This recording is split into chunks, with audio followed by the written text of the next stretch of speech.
The way the Africans refer to God is the totality of creation itself. Okay? The totality of creation itself means everything that exists, including you, makes up what is God in the African mind. You're nothing more than an aspect of God having your peculiar experiences as a part of the greater whole. The consciousness of that relationship that makes you spiritually aware. See, what the white man has done is dumb us down, and he's cast God in his image so that we see God only in the context of a white man's possibilities. That's not an African notion of God. You've got to tell it often enough. They didn't know what they know now until somebody told it over and over again. All religion is nothing but a path to understanding divinity. And divinity is nothing but a knowledge of cosmology and ecology and your relationship to it and this relationship to you. I mean, most human bodies break down to over 400 elements and minerals. Every one of those elements and minerals can be found in the rest of the cosmology and the rest of the ecology. So you have diamond in you, you have gold in you, okay? You have manganese in you, you have iron in you, you have tungsten in you. You don't think the iron in you talk to the iron in the ground? Or let the manganese in you talk to the manganese in me? The only reason we don't understand because we embedded in white people's ignorance, you know? So we don't know how to make relationships no more. Even when it happens, when you meet a woman, like when you met your wife, something attracted you to her. It wasn't just her looks. It wasn't just desire for sex. Something, because there was a bunch of other women around who you could have been attracted to. Something attracted you to her, and something attracted her to you. And that's what you've got to find. See, when you find that thing, that's when you find the God in you, and you find the God in her. See, it's the God in you that recognizes the God in your mate. And that's when you become one. Seek knowledge, and then teach the knowledge you have. But be willing to learn, and be willing to say, the one thing I know is how much I don't know. And then open yourself up to know more than you knew before. We need to just learn how we are. We are an old people. And it is likely that the civilization in the Nile Valley is not 5,000 years old.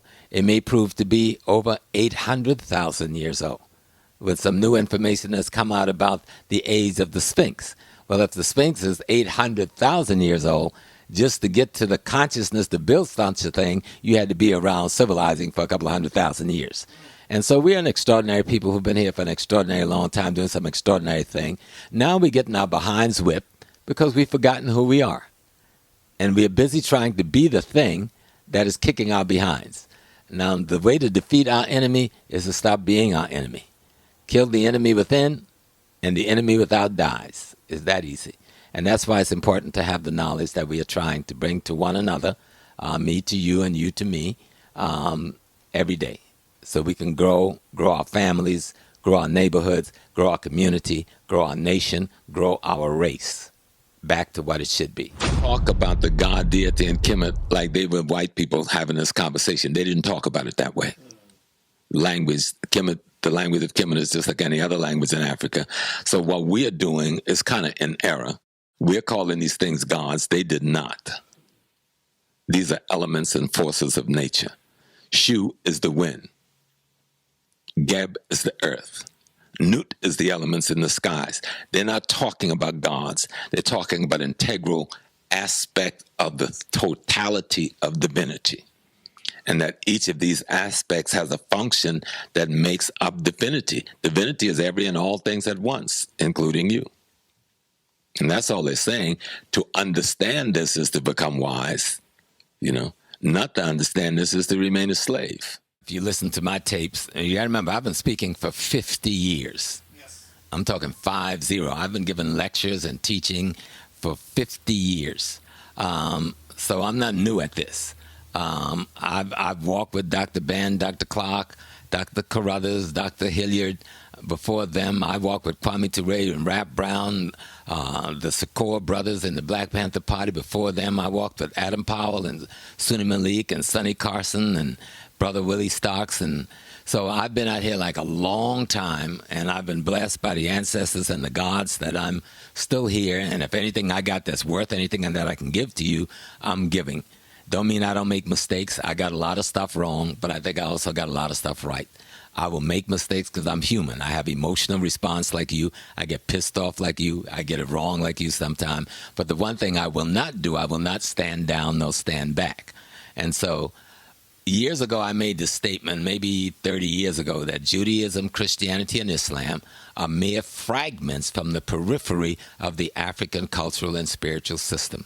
And so I'm still making that statement, that Judaism, Christianity, and Islam are fragments from the periphery of the African spiritual and cultural system. And what I mean by fragments, these are religious formations. Religion, the word means to bind back.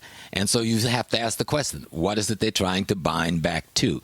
They're trying to bind back to a body of information that our ancestors put together, learned from the universe on how to govern ourselves so we live together in a civilized social manner. Okay? That's what this is all about. And being able to control the economic, politics, and culture and the environment that we're in. And at the same time, being able to build for tomorrow, build for eternity, so our children and our grandchildren will have the opportunity to advance their lives, provide food, clothing, shelter, and safety for themselves, live in a harmonious relationship with one another, and don't destroy the ecology and the environment that they were living in. That's what these religions and philosophies and stuff are supposed to be teaching the human being in terms of behavior. And so once we get that straight and understand what it is we're talking about and move away from the personality cults and move away from the worshiping of human beings as gods and begin to understand that what we are trying to do is learn and implement principles in our daily lives, both in our personal lives, in our family life, in our extended family life, and our greater social and cultural lives. And once we get that clear, it's easy to look around and see what the fragments and pieces are. Once you've learned your history and you know how your whole body looks like, you'll know what a finger from your body looks like when you see it. You'll know what a foot from your body looks like when you see it. You'll know what a footprint from your body looks like when you see it. And so these other instruments of socialization that we call religion, a mere fragment, philosophical and ideological and spiritual fragments from the periphery of the African spiritual system.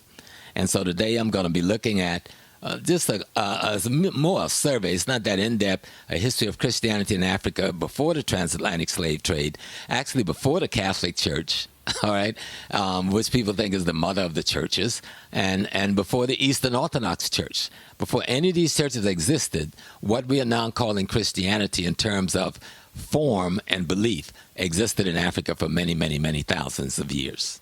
So when we try to look at this thing called Christianity in ancient Africa, remember the term Christianity is a new term. It got applied around the 10th century A.D. Prior to that, nobody called this thing Christianity. Even at the 10th century, it was just beginning to get called that, and it didn't catch on until much later. But what they were talking about was African metaphorical teachings about ideas, principles, and concepts of how human beings should live and relate to the universe and relate to the rest of the ecology and environment that we live in. How we learn from the universe, how we learn from that ecology, and how we learn from that environment. And what we do to create a future for ourselves as we reproduce ourselves as our children. So let's go into the slide. Let me make sure I got this working right. If I get to slide one, then I know we on. Okay. So we know we on. Now, I put this one up because I wanted to show all of these symbols of religions. Whenever you go around the world, you see the Baha'i, you see the Buddhist and the Buddhist posture, you see the Buddhist wheel, you see the cross for Christianity, you see what they call the fish for Christianity, which is really a symbol of a vagina, which was used in the ancient Tigris-Euphrates system long before Christianity. We see the symbol for Confucianism. We see the symbol for the Judaic system, the Shinto Japanese system. Again, we see the Star of David or the dog star out of Kemet for the Judaic system. We see the Hindu system, Islamic Islamic system, the Sikh system. Everybody's symbol for their system is there except the African symbol for their system. And I contend that the African symbol for what we are talking about, that we call our spiritual system and our religion, the African symbol is a man, a woman, and a child. A man, a woman, and a child, who we call in ancient Kemet Asar, Aset, and Haru, who the whites have misunderstood, misrepresented, miscopied, called Jesus, Joseph, and Mary. And so that symbol of man and woman and child represent the continuity of life. You cannot have life unless you have two opposite sex that have an intercourse, and a sperm and an egg is passed, and you produce a replication of yourself, which is your eternity, because that is your future. And that must be constantly replicated in every generation in order for life to go on. And so that, as far as I can see, is the symbol that we projected to represent the greater part of how we understood reality. Now, if you look, now this is a writing system that's older than any other writing system in the world, except the ones down in ancient Sudan and in the Great Lakes area, out of which this one comes. And so look here, the cross. Thousands of years before Christianity, there's the cross, which they claim they use as a symbol because of Jesus' dying. So just this one photograph shows that whole concept is a fraud. So just to kind of get you started. So you can look with your eyes and see things, simple little things, that people sort of like think they can say it because we don't have any information. But once you get a little bit of information, you go like, oh, something's wrong with that picture. And then we come here, the pyramid text, the oldest written religious text in the world.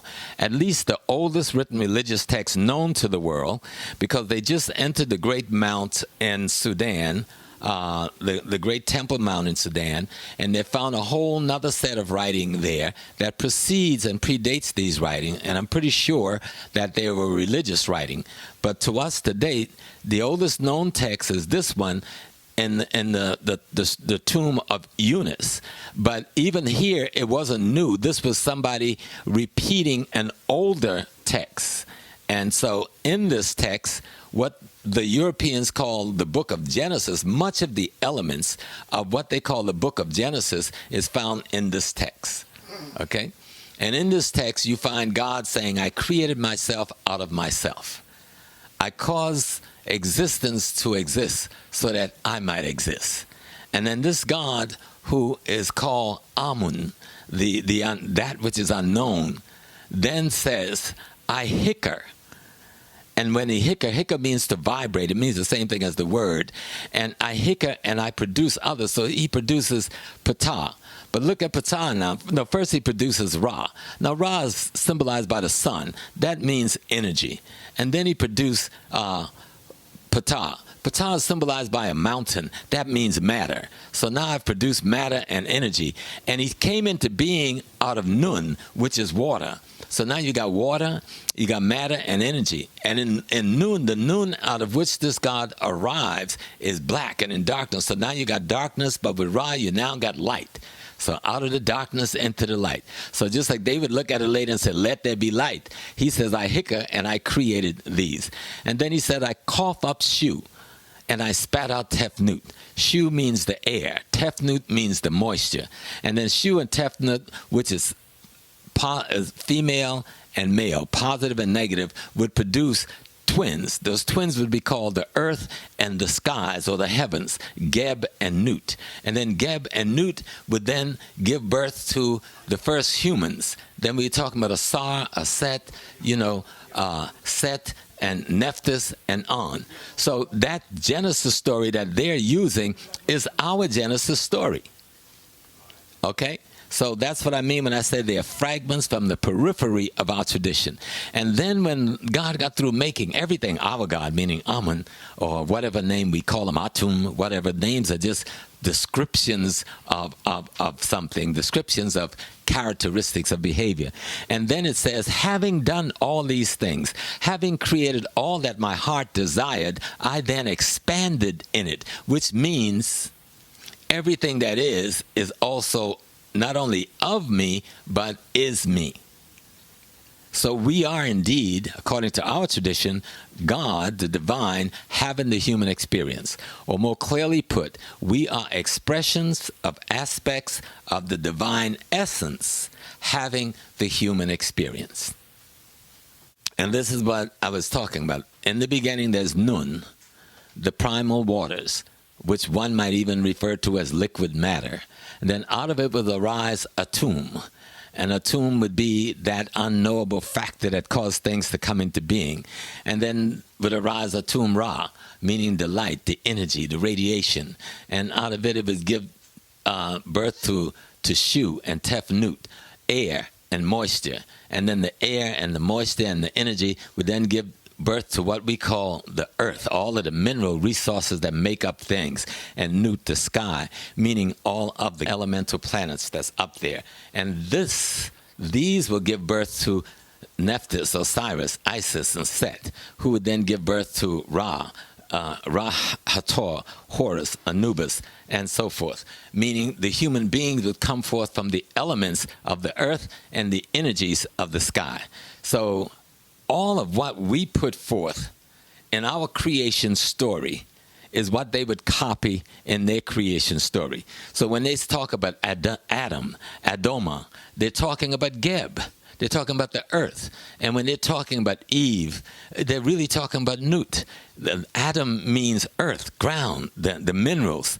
And Eve means life, the energy force that come about as a result of the minerals in this earth. But why is it so hard for our people to really understand that? Because This story. I know, but because we have to get familiar enough with it. I'm just getting familiar with it. I've been reading about this stuff for years, but I've been glossing over because Dr. Ben was teaching us. I didn't need to know it. I just listened to Doc. Now I'm watching brothers like Brother Reggie and others who have mastered this body of information. And so I'm trying now to catch up with the youngsters and trying to learn and understand it so I can explain it. Oh, yeah, I'm Roscoe, some bad dudes. So I'm trying now I always knew it instinctively, but now I'm trying to look at it in detail so I can tell those of you who are listening to me, do the study, do it in details, and find out what each of these things mean. So they're not people. They're not gods walking around with animal heads. Those are metaphorical representation of ideas, principles, and concepts. Let me say that again. Osiris walking around as a mummy, being dead. There's no dead dude walking around with his dick pointing out.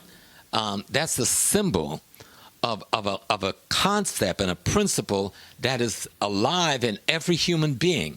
Osiris is every human being. Set is every female human being.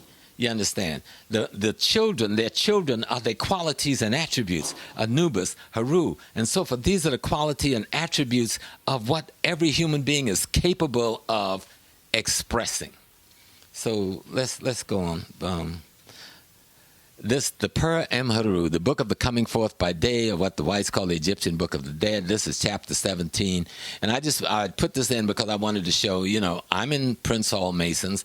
People always jump and say, oh, the Masons, this and that. Stop listening to your ideas about white masonry that you've learned from white folks who hate white masonry. Go do your own research and find out what masonry is all about and where did it come from. And this symbol right here with the lion, leopards facing in different directions, this is just a concept that symbolizes yesterday and tomorrow. And the light in the center, Ra, represents today. That symbol is at the center of the Freemasonic teachings, which come out of Kemet, not out of England, not out of France, not out of the Knights Templars. The Knights Templars and them steal this body of information from us and bring it back to Europe and repackage it like they've done Christianity, Judaism, and other things. this I put up, the Book of the Coming Forth by Day. Is very important to see this little piece here. There's a lot in this papyrus. It's a fantastic papyrus. It has so much in it. But the little piece I was concerned with was to show you, brother, this is the papyrus of Ani. Brother Ani has passed away. This is his soul, his ba, being watching his spirit being weighed. This is the feather of Ma'at, the feather of truth. This is his heart being weighed. His heart meaning his deeds, how he lived, how he spoke, how he acted, how he behaved on this earth. Being weighed, the energy that has produced is what is being weighed against a feather. And that feather had better be lighter, mean heavier than the energy that you produce on this earth. Because if you produce negative energy, it will be weighty. If you produce good energy, good character, good behavior, it would be light. And so you have Anubis, the human body, and the jackal, the dog head. Now, there was no man in ancient Kemet that had a dog head. This is a symbol, because the jackal was a dog that represented judgment. I mean, he would bury his meats in the ground and stuff and let it rot until it got just tender enough for him to go and dig up and eat and digest, so it would do him some good. So he was referred to as the greatest symbol of judgment. So that's why he's using as the judge of the character of this man. And so here we've got this other person keeping a record, Tahuti. There's no person in the ancient Kemet with no bird head. There's a bird called the ibis bird. And that bird, as it searched for worms in the marshland, it looks like it was writing. It leaves, if you see it today, it looks like they're writing a whole letter. So it became the symbol of how we carry on calligraphy or writing. And so the human is recording the result of this man's character being judged against the principles that the society calls ma'at. That is the standard by which everybody should behave. So, Professor, you see, and looking at this and then listening to you, my brother, mm-hmm. we, as African people, we look towards nature to give us the answer to things. We also right. look the signs of the animals that right. we learn from the animals, and we watch them. Right. You know? Nature is not our enemy. That's the white man is at war with nature. The African is a part of nature, and that's why the white man is at war with the African. Nature is, and the cosmos is our dictionary, our encyclopedia, our Bible, our holy book. We imitate it because it is the perfection of creation, so that we can be in tune with that perfectional function. And what the whites did, they would steal, and then this guy I got here, the hippopotamus, the lion, and the crocodile. Well, if you were on the bad side of things, you went here. This is probably what the white man calls hell, you know, in his literature. But I'm calling him now the district attorney. And I'm calling this brother the court recorder. And I'm calling this brother the judge. And I'm calling, you know, the brother who's bringing Mr. Ani through his attorney. And what we're seeing up here is the 12 jurors sitting in judgment. And then what we see in the laws of Ma'at here is the laws by which people are being judged. So what I'm saying is that this is the American and the Western legal system stolen right from one page of our book, and they don't even give us credit for it. And it's right in front of our face, and we can't see it.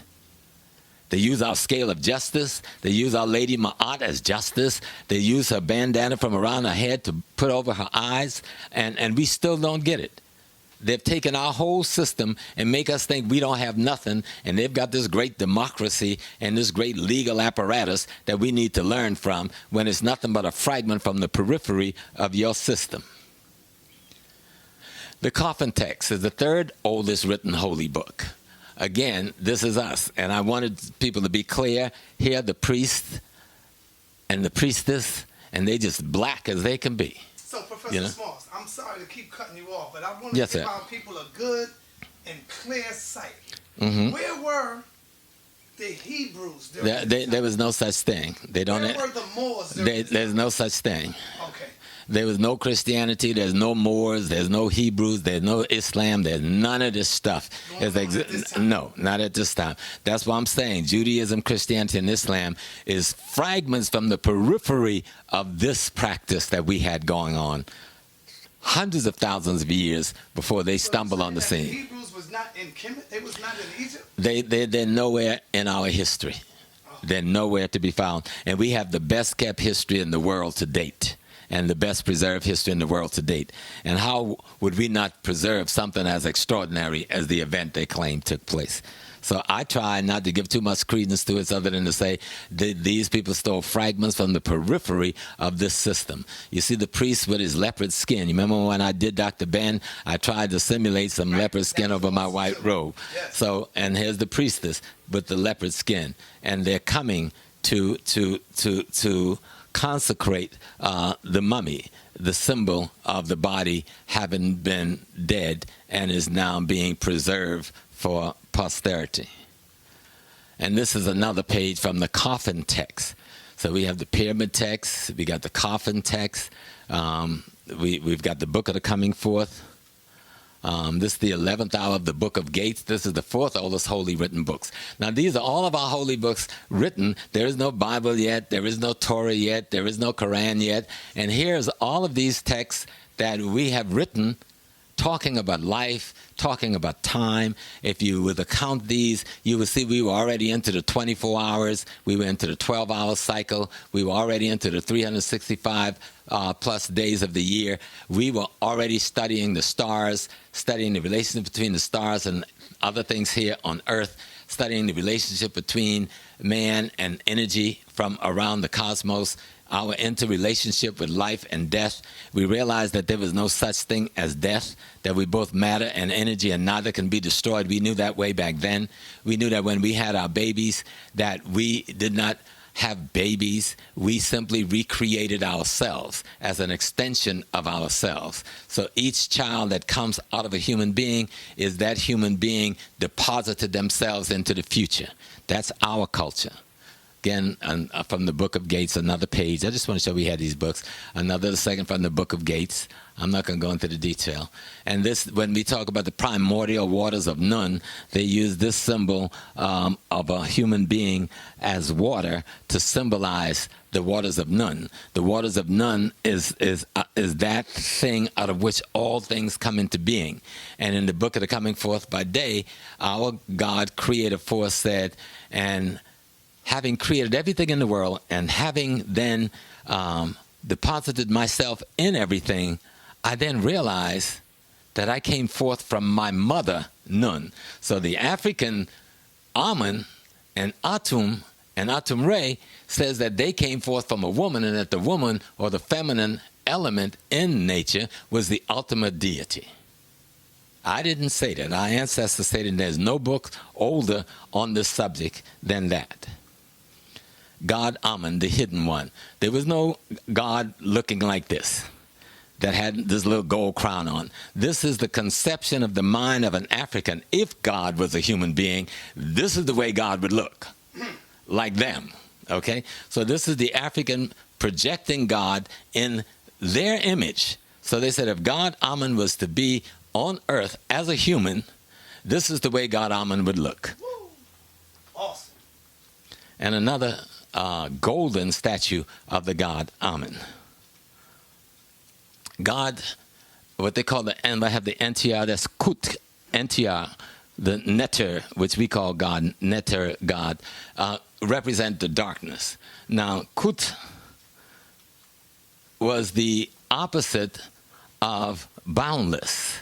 Now, so, and these are just concepts in the character and the essence and nature of what we would call divinity. So first we know the divinity was in what we call darkness. And then we know that the divinity was boundless. It has no beginning. It has no end. It didn't start anywhere. It isn't going to end anywhere. So Net, Kut, and Net, and Kut, and this Net, the boundless, was two of the most powerful elements of the divine, as we thought them out. And this is the symbol of light, Ra, represented by a human with a falcon head, with the sun on top. But on top, the sun is surrounded by a snake that has called itself in a circle, represent 360 degrees, or infinity, meaning there is no beginning, there is no end. Or No, this is Heru Ra. Right. Okay, when you see this is Ra. So this is the symbol. The falcon is used because the falcon was a bird that can fly up into the sky, and it looked like it just disappeared into the sun. It looked like it just disappeared into the sun. And the sun represented the source of an energy without which we would all die. So they were the symbols of the great divinity.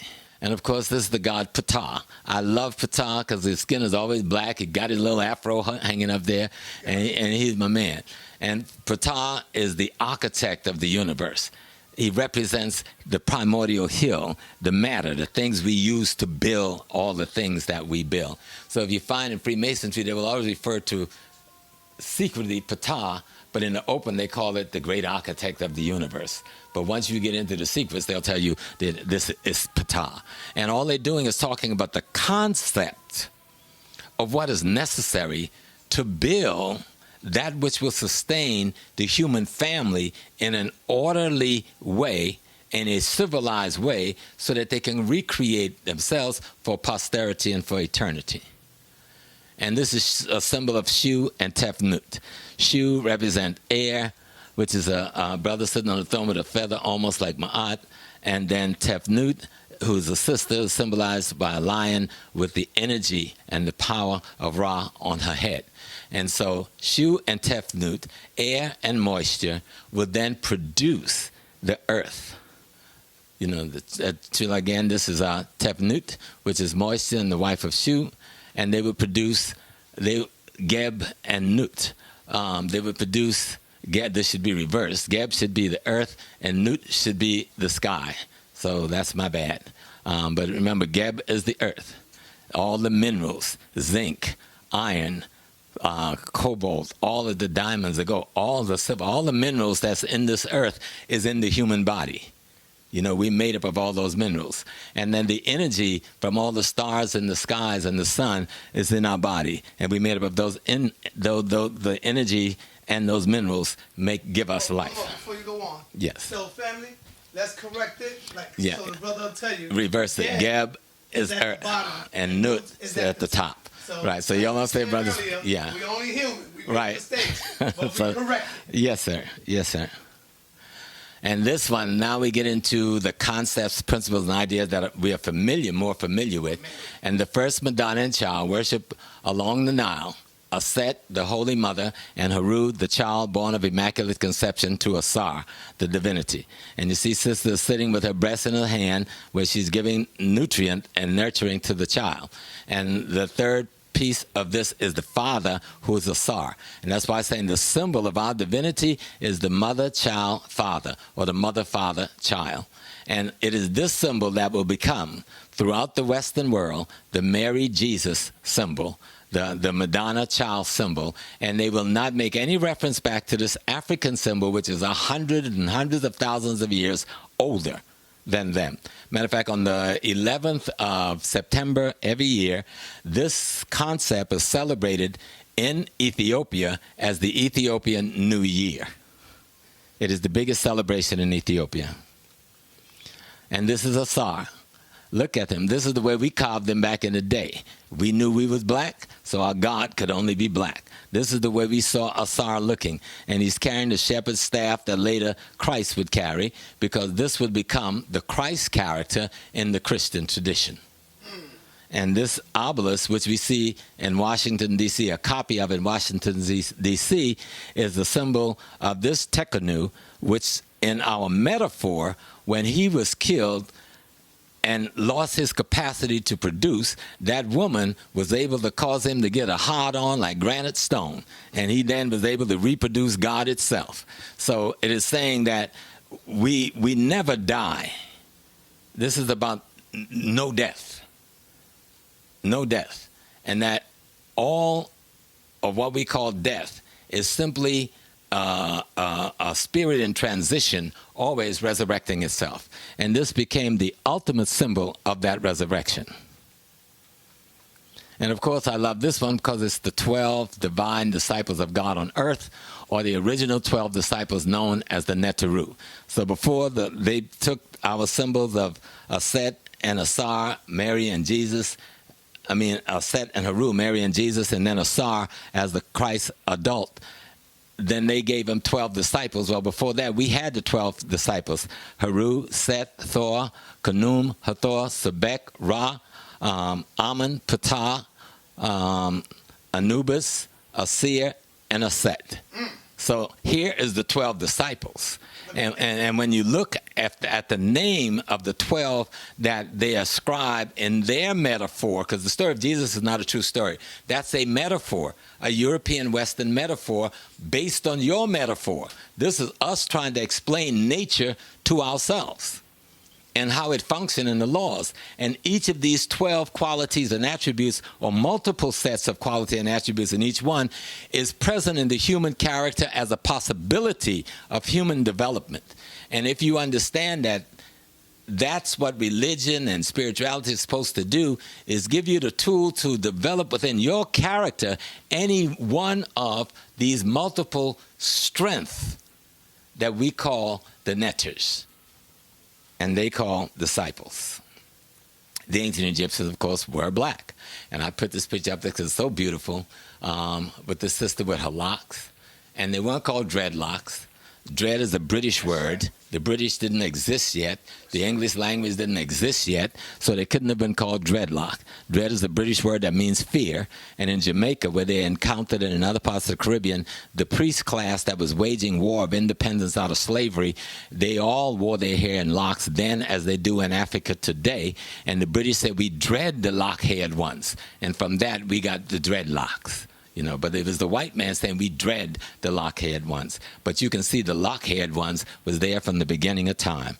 And of course, we didn't have no comb or brush. The hair would naturally dread. Or lock. Sorry. See how I made the same mistake? So, African Americans, we're nearly 7 million people. All of us will not move anywhere. Most of us will not move anywhere. I don't think 10% of us will move anywhere. But what we need to do is to interact with our motherland, the richest continent on earth. We're sitting here wondering whether we should go to Africa. Well, the Chinese is there moving the riches out of Africa. We're sitting here wondering whether we should go to Africa. The Japanese is there exploiting and moving the wealth out of Africa.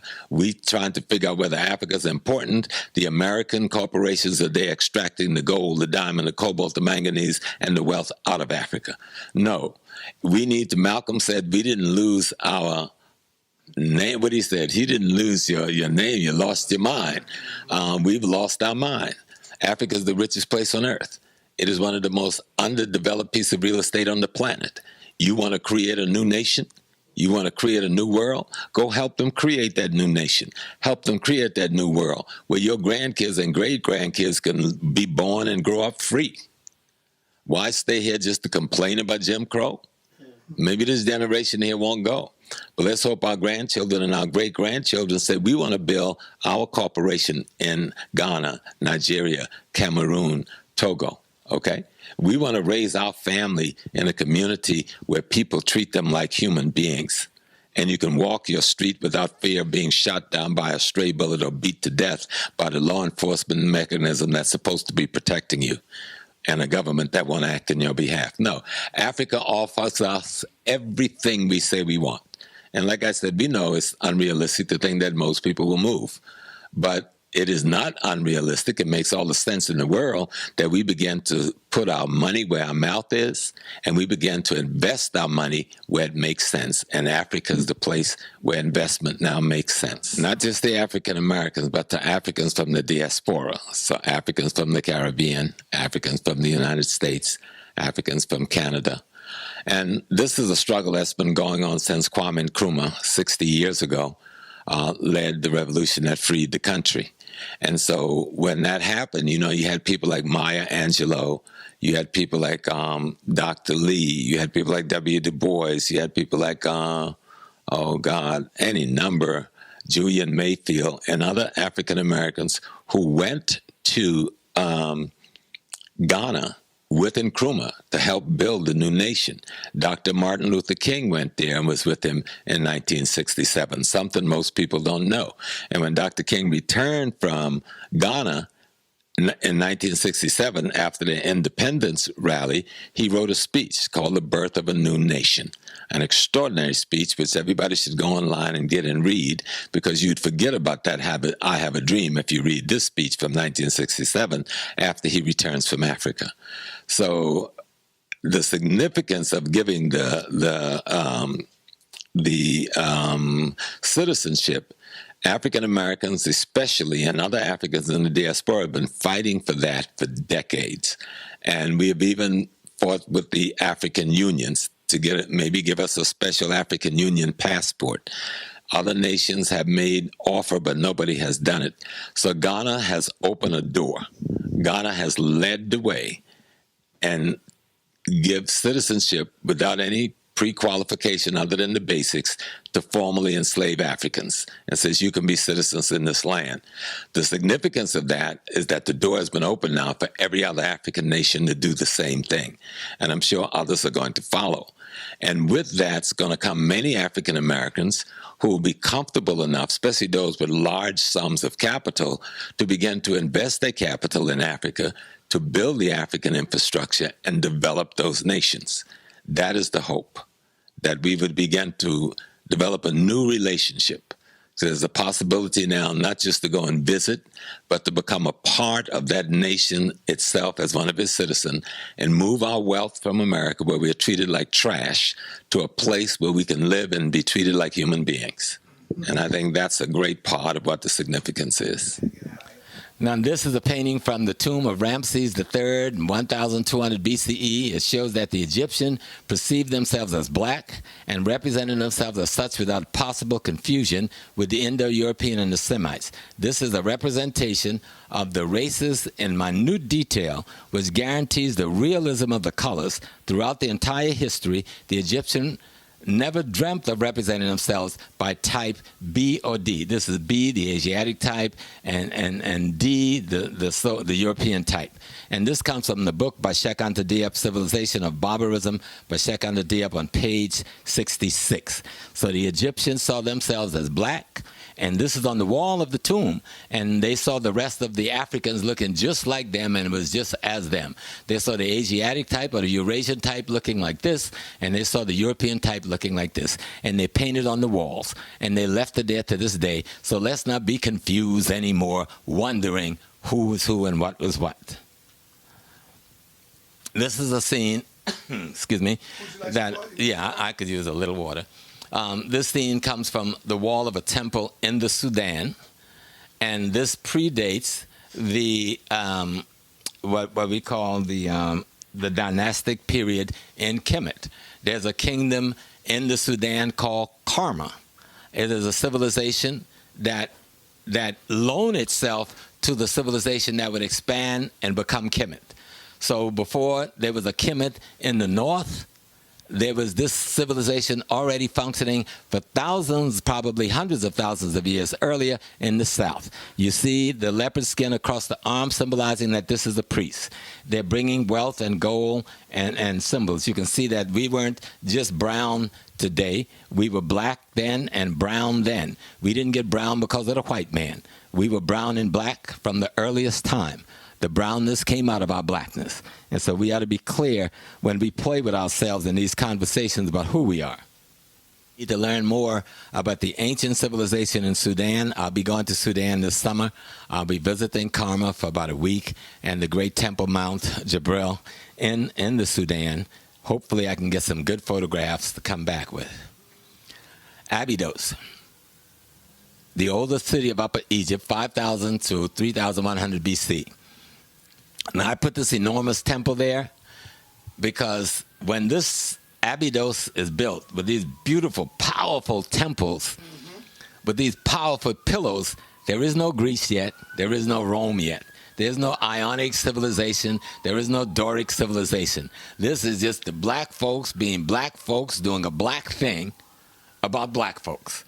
So we didn't borrow this concept of the pillar temple from the Greeks because there is no Greeks yet. And we didn't borrow this from the Romans because there was no Romans yet. None of them exist yet. They're still barbarians in the mountains of the Caucasus Mountains and other parts of Europe. this I wanted to show the enormity of the Grand Temple or the Grand Lodge of Waset. Look at this thing. It starts here. This is one complex. You could take the Parthenon and fit it in here 20, 30 times. Yet they stick this little Parthenon, this little square with some pillows up on a hill. But this thing you can see is 1 block, 2 blocks, 3 blocks, 4 to 5 city blocks long, if not longer. And you can see it expanded beyond itself. If you can see, there's a small group of little pillars here. This is where the Greek built something, trying to build something after they conquered Kemet. And this little mess that they built fell down already. This is what our ancestors built thousands of years before they got there. You know, and all of this is a part of the complex. And then if you came out the front door and walked for a mile, you would get into the great Karnak temple, which is bigger, even bigger than this one. And the whole complex itself was called Ipet Isut, which was the university complex in which our people learned the 7 liberal arts, which we had invented long before there was a white man. We invented the 7 liberal arts. You know, that's reading, writing, geometry, arithmetic, rhetoric, music, and I'm missing one. But it'll come. So here we are. When this is built, there's no white man. There's no Greece. There's no England. There's no France. There's no Rome. There's no Christianity. None of this. There's no Judaism. There's, algebra is a part of it. But that's not one of the 7. Algebra fits under arithmetic. Okay. So, but we already had algebra, because if you go to the Rhine Mathematic Papyrus, you see we were, I think it's problem 16 or one of them showed, we were solving problems with 2 or more unknowns. And when you're dealing with solving a problem with 2 or more unknowns, you're talking about algebra. Of course, they would later name the concept after some Arab. This is another beautiful temple, the Pharaoh Hatshepsut Burial Temple in Deir el-Bahir. This temple is built right out of the mountain. You couldn't do this today. The engineering feat to carve this facility out of the side of this mountain is absolutely extraordinary. And the science and the math and the geometry and the trigonometry and the algebra that you would need to do this is enormous. And there's no computers. And with computers, they couldn't replicate this. And Sister Hatshepsut was not the first female pharaoh. She just became one of the most famous ones. Shoshenq I of the 22nd dynasty is thought to be the biblical Shishak mentioned in the Book of Kings. And you can see this is a statue of him. They mention him in the Book of the Kings. You can see this is a young African pharaoh, the leader of the greatest nation on earth at that time, the nation we call today Kemet. And this is Pharaoh Taharka, son of Shabaka, succeeds in driving the Assyrian invaders out of Egypt. He's the only pharaoh mentioned, I should say mentioned by name in the Bible. And this is Taharka mentioned in the book of Isaiah. And in the Torah, in the book of Isaiah, they talk about a chronicling about this king named Taharka. And they have Isaiah, their prophet, referring to him to the other Israelites, that he is king of Egypt and all the world. That's deep. In the Bible, king of Egypt and all the world. And for the Israelite not to get in this path trying to play any guerrilla warfare with them, because he was going to drive the Assyrian invaders out of the land and save the Israelis. The Israelites. They didn't call themselves Israelites. People got skip over that. Oh, they skip over anything that's black. And as you can see, this is a young black man. He could be right there on 141st Street and 7th Avenue walking around. But then he was the Pharaoh of Egypt. In Deuteronomy, on the 4th chapter 9 from the New International Version of their Bible, it says, only be careful and watch yourself closely so that you do not forget the things your eyes have seen, or let them fade from your heart as long as you live, meaning your history. That's the things your eyes have seen. Teach them to your children and to their children after them. So how dare these people tell us not to teach our history, not to teach black history, not to teach African history, when the very book they claim they're worshiping tell them to do just that. Now Canaan, the land that they call Palestine or Israel today, this is Canaan, the god El, and a Canaanite woman. Is that black enough for you? and look at the God. Is he black enough for you? Now, this is the God of the Canaan people before the crackle, and they lie to us and tell us like they don't know who the Canaanites were. These some exile Hebrew musician relief from Nineveh, 678 BC. I hope you can see it well enough that these are clearly African men with these nose and these lips, and they're wearing their hair in the locks. And then we go to the next one. These are ancient Hebrews being taken into captivity by the Assyrians from the palace wall at Sennacherib. And this is from 680 BC. Again, you can see the Assyrians are white. They got long hair. And then you can see the Hebrew captives have nappy, little round, dotty hair. So, that is a group of Africans. We can go into detail, but I think Brother Reggie and them have handled that very well. I'll leave that to Brother Polite. But I just wanted to show you the symbol that just like the Moors were black people, the Hebrews were black people, the nation of Kemet were black people, the nation of Karma were black people, and now crackers have begun to seep down into our land with their war machines, and we're getting captured. An Ethiopian Hebrew today living in Ethiopia. You can see how she looks. And this I put this up. This is the Temple of Solomon. That's supposed. This is only an artist's recreation of what this temple must have looked like. I put it up because these two pillars in front is the symbol of all Masonic lodges in the world. You will not walk in a Masonic lodge except that you walk between the two symbols. And I'm not supposed to be at liberty to tell you what the symbols are, but you can go on any good research on the internet and find Masonic lodges and see that they're replicated from these things. Now, this is the Queen Makeda, or who they call the Queen of Sheba. This is one of the oldest pictures I can find. And wherever you find a picture of her, she's always painted as a black woman. This is the ruins, supposed to be the ruins of the Queen of Sheba, or the palace of Makeda in Ethiopia, that's being excavated. By now, they should be finished with the excavation. I did have the opportunity to visit this site and walk through this site. It's a massive site. And it is good our people to begin to do the archaeological work necessary to excavate our ancient history. And then we need to study how to go into business, how to develop a business plan once I come up with an idea for a business. And today, again, that computer is magic, because that computer will show you how to outline and work your business plan. And you can see other ways to get help. Be willing to save your money. Get on a plane and go visit one of these places for 2 weeks. See what is there. See what it takes to buy land or to lease land. See what the countries are offering for investment in their stock markets. Like Ghana hasn't lost a point in their stock market in 15 years because of the gold and the diamond that Ghana has. Ghana is paying 27% on the dollar, somewhere between 23 or 27% on the dollar at any given point.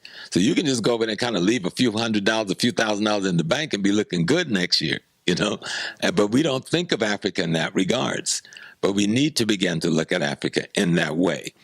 What kind of mineral can we invest in Africa? What kind of petroleum sector can we invest in Africa? What kind of Africa have some of the sweetest and most beautiful pineapples in the world. Unfortunately, most of it rot on the ground because it doesn't have a marketplace abroad, because to ship it is too cost effective and there's no factory there. So why don't we go and build a factory in Ghana, for instance, that processes pineapple juice and do can and bottle pineapples and make other pineapple products. The same thing with cashews. They got cashews just falling to the ground because there's enough market for it, nor the technology to get it to the marketplace. That's where black folks can come in. We have the wealth. Let's go and develop the cocoa market. White folks are walking out there with cocoa, and there isn't a candy bar made in Africa. Wow. We need to turn that around. Let's process the chocolate in Africa and give millions of our people work, And let's market the African chocolate, not the Hershey chocolate. Hershey chocolate come from Africa, but we market Hershey chocolate, So one of the third largest products, for instance, coming out of Ghana is cocoa beans.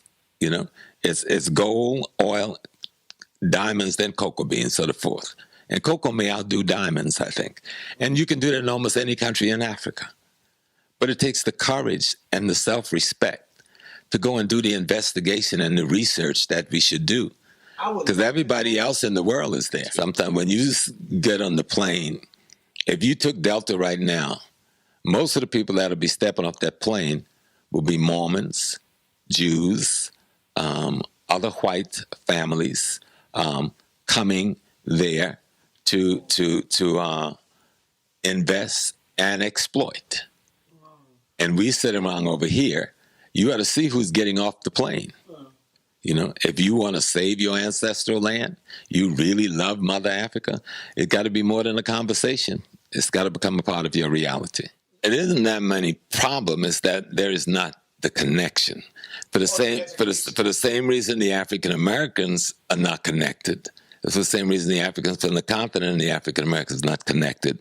The same reason the African from the Caribbean and the African from the continent are not connected, because we are the product of the last, some of us, 4 centuries of enslavement by a very vicious genocidal process. And that didn't just happen off of the continent of Africa. It happened on the continent of Africa as well. They call it colonialism, but colonialism is nothing but a cute white name for slavery. And so slavery in Africa on the continent is just ending. In some places, it hasn't ended yet. So most brothers from the continent of Africa know absolutely nothing about slavery, absolutely nothing about us, absolutely nothing about the Middle Passage, absolutely nothing about Jim Crow. And so they know about America and its wealthy and its opportunity, so they come here seeking that. Then they get here and they discover there's millions of other Africans here who had another kind of experience, which I know nothing about. And in most cases, the State Department and the Department of Interior inform and instructs Africans from the continent not to associate with the African American community. So if you go to the Midwest, where many of the Somalians and Ethiopians are placed, they're placed in the white community. And there's government agency that's handled them, that help them get jobs, that help them get in schools. And part of this processing is don't integrate into the African American community. That's real. And that's a big part of the problem. But there are many Africans who have ignored that and have come in and worked with us and become a partner and a part of the communities we live in, for as much as those that don't. What we have to do is keep struggling around building organizations and building bridges organizationally between the varied communities to get rid of the ignorance. Because just like we don't know about our history, Africans from the continent know less about their history. They're still studying the same colonial curricula that they were studying 50 years ago when the British had its troops there, and the French still have their troops there, and the Portuguese have their troops there. Those curricula that they put in place where they demean and degrade Africans is the curriculums that are still in place, just like we have over here. We have an anti-Black curricula in most of American schools. They have an anti-African curricula in most African schools. Yeah, someone asked the question, how did we fall? We came up against animals.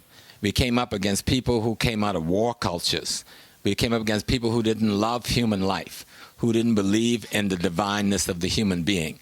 And for the want of things, for the want of some gold, for the want of some wheat or barley, they were willing to murder human beings. So they came upon us with a war culture and the war machine with spears and arrows and swords, things we didn't yet have. We would get those things and go back at them, but we would never become as good a killers as they are, because their value on human life versus our value on human life is completely different. And that's why they just came in and slaughtered men, women, and children. That was something we couldn't do. You know, in the war, even when Brother Ramses and Brother, the brother of Hatshepsut, even when they took the war all the way back to Turkey, they gave them peace. It's okay, we done whipped your ass now. Stay home in your land with your people in peace. We're going to even give you some food and other things if you're hungry, and that's why you come to fight us. But we came up against a culture of murderers. We came up against a culture of rapists, a culture of barbarians. If there's a good book, Michael Bradley, The Iceman Inheritance. We must all read that book. because he talks about who the white man really is. This is a guy, when he's in the cave during the Ice Age, when the snow came and he couldn't find no food, he ate his women. He ate his women. And there's proof of this, because the human bones, the female human bones found in the cave had female human teeth marks in them. So they ate the old women first, and when they ran out of old women, they ate the other women. That's why they were screwing each other in the butt, to find pleasure, instead of having pleasure out of the beauty of a female. And so when we're looking at a culture of animals, a culture of barbarians, they have cleaned up because they've learned so much from those things I showed you in our culture. They've learned so much from us on how to clean themselves, wash themselves, use soap, dress right.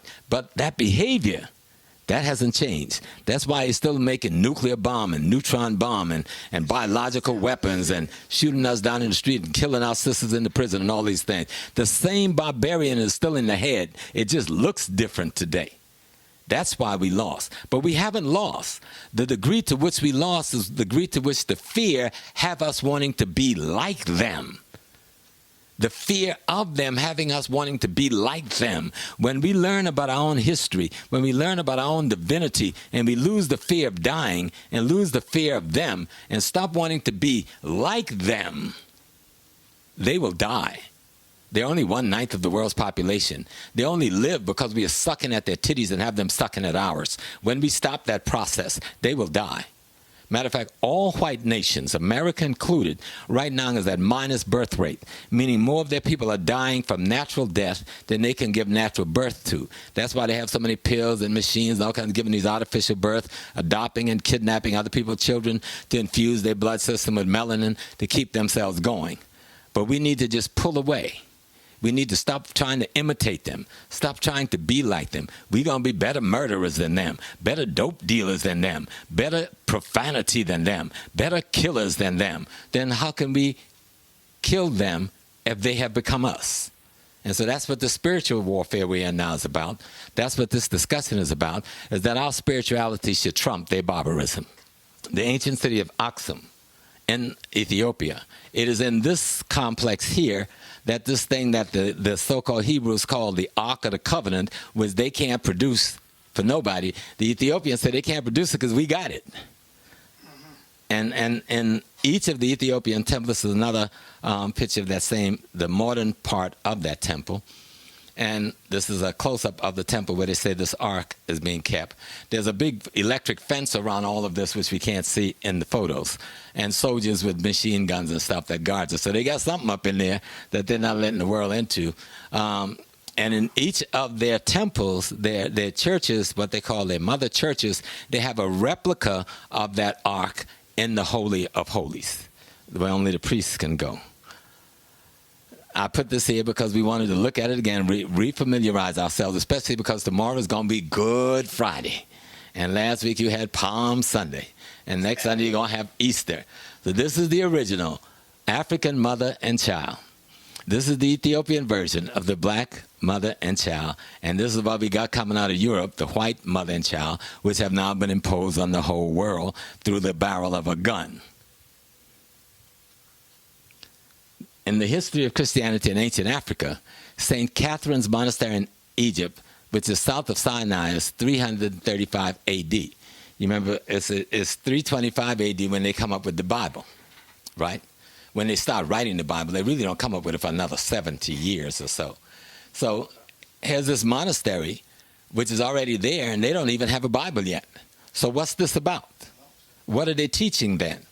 So they're teaching the same Kemetic body of information, and they're breaking it down to fit this modern people that have now invaded our lands via the invasion of first the Hyksos, 1700 BC, and then the Hittites, and then following the Assyrians, and then that's following the Persians, and then that's followed by the Greeks, and that's followed by the Romans. Well, none of them ever go back home after being defeated, so the remnants of these people are now in our land, and our elders and priests is trying to interpret our body of knowledge in a format to teach it to these invaders' children who are now being born and grown up in our land for centuries.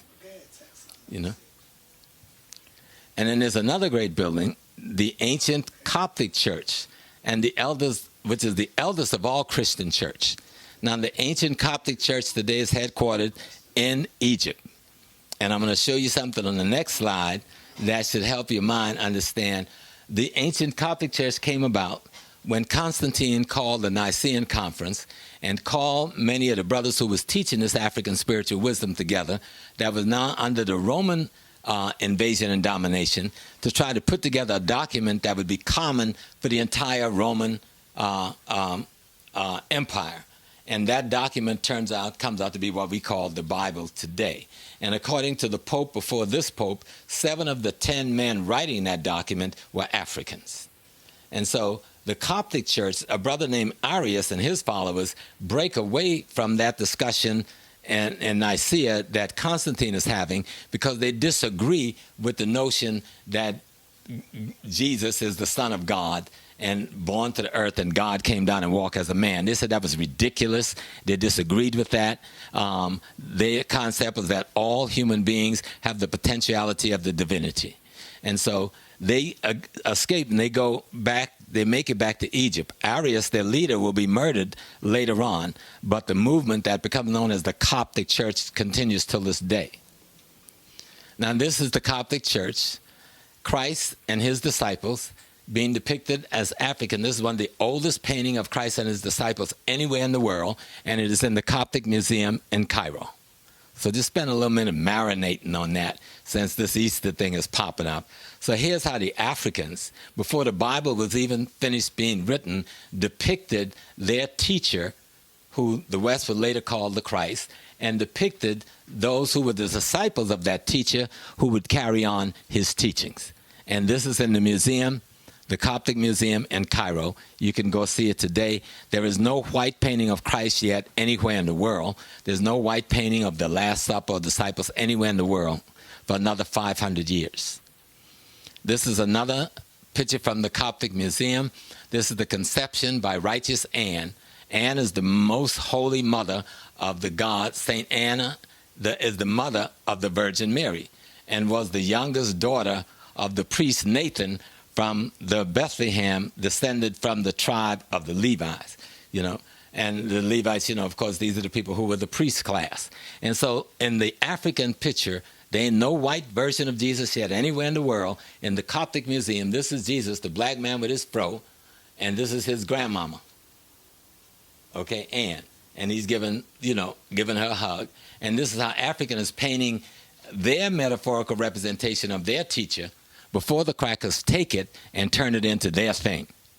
And you can go to Cairo today, you can go to the Coptic Museum today, and you can see these paintings and many, many others. I thought this was such a beautiful scene.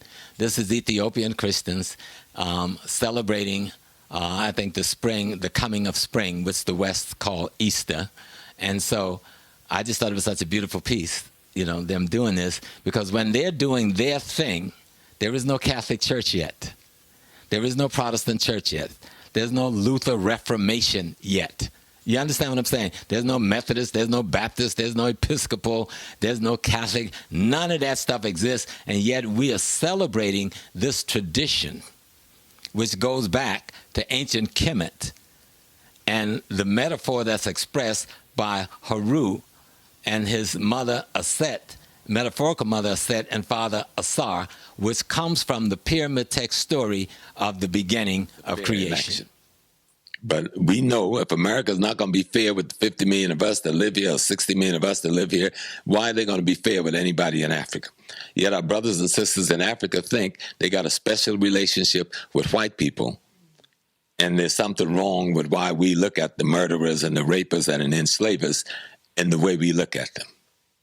So that's something that has to be corrected with a knowledge of history and a knowledge of your culture and a knowledge of self. Most brothers and sisters from the continent have very little knowledge of their history and very little knowledge of their culture, just like we on this side have very little knowledge of our history, very little knowledge of our culture. Well, AFRICOM is simple. There's nothing complicated about it. It is the Americans' attempt to put military bases strategically all over Africa so that they can have their CIA and their military intelligence in place to intervene on the part of the American corporate structure who's there primarily, and the Israeli corporate structure, we must say, because you can't separate those two, that are in Africa primarily to exploit Africa of its natural resources. And so if you've got an American military presence like an AFRICOM, where your intelligence apparatus is all over the country, where you're training African people to be a part of your intelligence network, using money and status as the primary incentive, where you are putting your military people to train our military people, and then putting in place on the leadership of African military people that is controlled by the American military intelligence. That's what AFRICOM is about, to militarily control Africa, to militarily ensure that the American corporate structure will be able to continue to exploit Africa unabated. Unabated. The classic example was the murder of Patrice Lumumba in the Congo, and the putting in place of 30 years a tyrant like Joseph Mobutu, and make him the president of that nation, to exploit the nation to the point of the murder of something close to 30 million Africans, and nobody say anything about it even today. America has now apologized for the murder of Patrice Lumumba, but it was John Kennedy that gave the signal, and it was Eisenhower that set up the assassination. And we got Kennedy's picture all over our living room. So AFRICOM is simply America's subversive attempt to militarily occupy the continent of Africa and put their military people in strategic positions. So if they have to move on any particular government in Africa, they don't have to wait to bring people all the way from America or equipment to do so. This house is a part of the Underground Railroad. Whoa. It's over. Hold on. Say that again? It's a part of what we knew as the Underground Railroad. There was a number of houses in this region that was. Mm-hmm. This is on the route going up to Canada. They tore where the parking lots you see out there, they tore most of them down. There was an effort by my cousin, attorney Sheila Small, and others who fought to save this one. And so it's ironic that I ended up living in it. I knew this house when it was in a forest with nothing but trees around it, and it was falling apart. And the police used to use it to train their dogs to sniff out drugs and other stuff like that. But this was a large black community. There's an AME church across town that was built in the early 1800s. So that's how long black folks have been up here. We didn't just start moving up here last year to get to the suburb. There's been a budding black community here in New Rochelle for a couple of hundred years. New Rochelle is 5 minutes out of the Bronx, just 10 minutes drive down, you in one of the largest black-dominated city in Westchester, Mount Vernon, where 75% of the population is black. If we go to the west, we get into the largest black population in Westchester County, Yonkers, New York. So there's always been this kind of myth where they only wanted to define the black population as being restricted to the urban inner city, or what they chose to put together as so-called ghettos. But there have always been blacks who lived out here on these farms and in the suburban and the farm areas that became suburban areas for centuries. And so this community we're in right here is called Rochelle Park. You can see it's right in downtown. Our home stood on an acre of land right in the middle of the town. And so there's the other 75 homes around me. And out of the 75 homes, 50 plus are owned by black families. So a lot of the myth people give about us and where we live is just mythology. This is a nice home for us. We have 8 children and we have 22 grandchildren. So this is a perfect nest for them. And they come and go all the time. I have 3 grandchildren. We had 6 living with us along with their parents. 2 of them are off to college, 3 in college, but 1 live right here at home. And the other 3 is here. We have other children who come and go depending on their situation. Things may be rough one day and they need to come hang out home for 6 months while they find a new job or do whatever else. That's what home and house should be about, There was only 1 black church during the time of slavery. Well, really 2. The African Methodist Episcopal Church, and then the African, what it was called, the Zion Methodist Episcopal Church. Okay, that was the two brothers from Philadelphia, Absalom Jones and Richard Allen, who broke away from the white Methodist Church, a Methodist or Episcopal Church. And most black churches, as the other church is called the African Baptist Church, but you'll only find the African Baptist Church, which is older than the AME Church, by the way. The African Baptist Church you don't hear much about because it's rooted in the South, and it didn't have the wealth of the AME Church, which was rooted in the North. And so those three churches existed during slavery, but very few enslaved Africans went to any churches at all, let alone a black church. Near the end of slavery, they started getting black people to go to the white churches. You either sit in the pew in the back or someplace like that, or upstairs. And then they began to open small churches for black people on the plantations, but there'd have to be a white preacher or a white overseer sitting in there to see what was being said. So there wasn't a lot of that. It wasn't until after slavery that you had this explosion of black church to take place. See, and then that explosion of black church gave us a place where we could organize, and gave us a place where we could recreate the African village, which we had kept and retained in our heads. So the preacher became the chief of the village. The deacons became the council of elders. The church mothers became the queen mothers. Even the rituals in the church mimicked the rituals in the African village.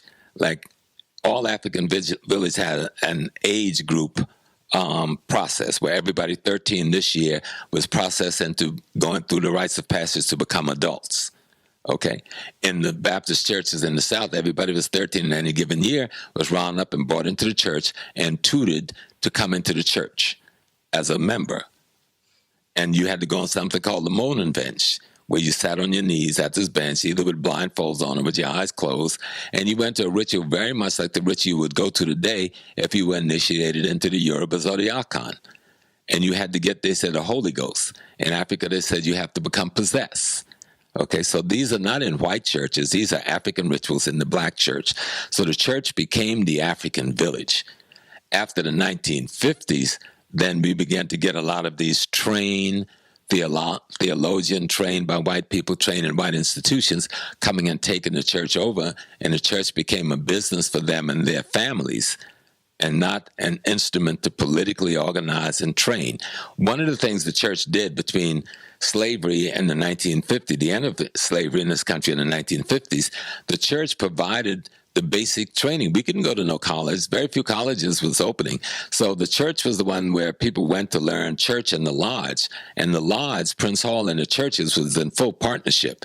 And so this is where you went to learn secretarial skills. You learn how to sew. You learn to be a carpenter. You learn to be a plumber. You learn to be a brick mason. All of the critical crafts that we were using in our community at that time, learning bookkeeping and that sort of thing. These things you learned in those days through your church and through your lodge. So that's the kind of role the church was playing. It was the churches that was establishing the credit unions that became the first black banks. Well, most of the churches in this country, the so-called quote-unquote right, New World, the churches in this hemisphere, North America, were structured based on the model of the churches coming out of Europe, particularly England and France. Christianity, though, is a phenomenon that develops in Africa. Before you get the Catholic Church, there was already 1,000 years of the Christian church in Africa, in the Sudan, in Egypt, in Ethiopia, in the areas that we call Somalia, in North Africa, in what was then old Carthage. Carthage was a Christian enclave, and a lot of the old churches are still there. So the Romans would develop their Roman Catholic Church based on an African church that was being modeled in what they call today the Eastern Orthodox. The Eastern Orthodox churches is the first white modeling on this African phenomena that we didn't call Christianity at that time, but they would call it Christianity later. And so when Africans came to this country, many of them came from those areas where Christianity was not an unfamiliar thing to them. The method of worship was different. but the basic theology was similar. So if you look at the Ethiopian church today, look at the Egyptian Coptic church today, and then look at the Roman Catholic church and the British church, then you'll see the difference. You see? And so many Africans who came over here were already Christians. Many who came over here was already Muslims. Most who came was in our traditional religious structure that gave birth to Christianity and Islam. It was the traditional structure, the structure we call voodoo. That's the structure that gave birth to Christianity. It gave birth to Judaism. It gave birth to Islam.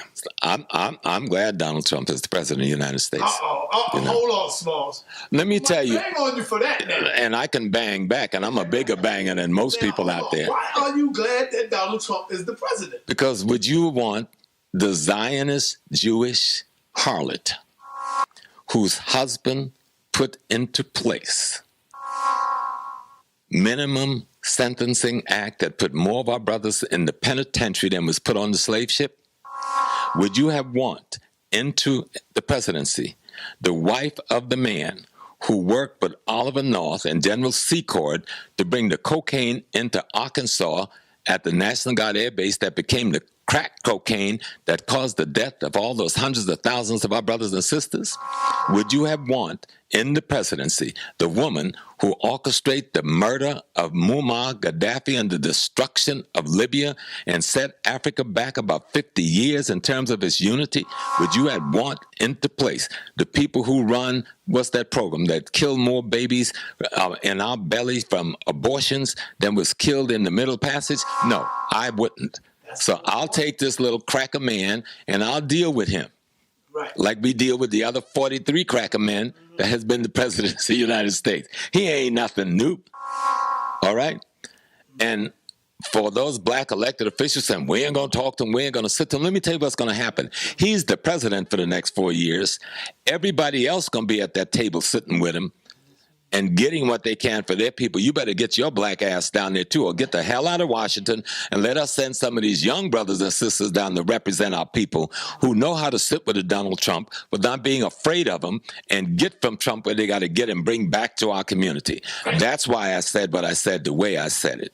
Really? You know, is freedom or death? You know, simple as that. I don't like that. Let me see what Larry said. Now, you know the Jews cover all bets. Yes. Son-in-law is Jewish. Yeah. And he's still in the house. Right. But Larry just said no, his son-in-law is Jewish, and his future daughter-in-law is Jewish, and even the one that's is Jewish. But then we have to learn history to know the difference between the Jew and the Jew. You know? Learn to start. Read a book called The Transfer Agreement by Black. It's about those Jews who killed the other Jews in Hitler's Germany, and we ain't going to deal with that no more today because people then get all confused. Yes, but there's a bunch of WASPs and other banking interests. See, this is a fight between banking interests. Trump represents one group of bankers. Hillary represents another group of bankers. It's just that the group that Hillary represents has been carrying us by our testicles using a rope called the Democratic Party for the last how many decades. Look at the conditions of our community under them. You know? Didn't Hillary go up in Haiti and rob them of that? Oh, what Hillary and her husband did in Haiti should be a crime against humanity, and both of them should be in the penitentiary. Oh, yeah. But it ain't just Hillary. She was just a representative of a particular group, the same group that controlled the teachers' union that's messing up our children. If he's an enemy that's willing to let me take my piece of the pie and go about my business, that's cool. I don't want to mix with no Trump, you know? He a cracker just like other crackers. They have a history of killing us. Hillary too. But I'm saying there's organizations that's controlling our community and won't let us control it. And a big part of those organizations is controlled by the people who control the Democratic Party, those people who control the Charlie Rangel and who control the David Dinkins, those people who, you know, put us in a position when they kicked our Adam Clayton Powell out of the office, those people who worked with Tammany Hall and La Cosa Nostra to make sure we couldn't run our own community of Harlem and Bed-Stuy, that's who she represents. And she represents them in Chicago, and L.A., and Frisco, and Oakland, and Atlanta. And yes, so Trump represents another group of thugs.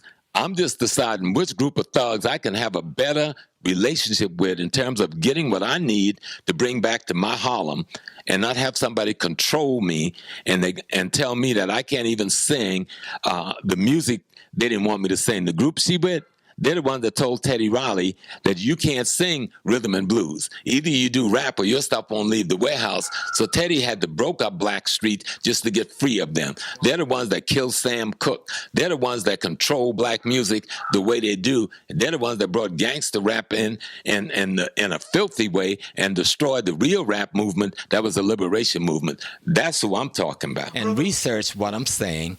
Go and do your due diligence, but I'm trying to give you enough information about Christianity before the white man stole it from us. Now, we didn't call this Christianity then. This was just our culture. It was just our spiritual way of being.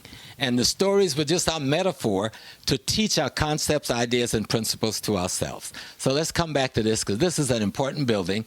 I had an opportunity to visit this building and go in this building. It's called St. Mary of Zion Church. It's the oldest church in Ethiopia, one of the 10 oldest churches in the world. Okay? The crackers ain't got no church in England yet. France, Germany, Spain, none of that stuff yet. Italy, no churches yet. And this is the Church of St. Mary of Zion, the oldest church in Ethiopia, is one of the 10th oldest churches in the world.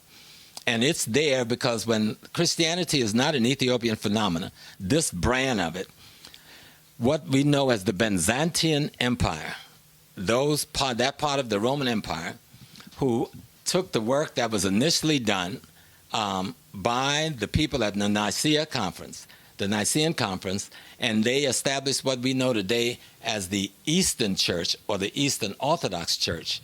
And that church then was part of what was called the Byzantine Empire.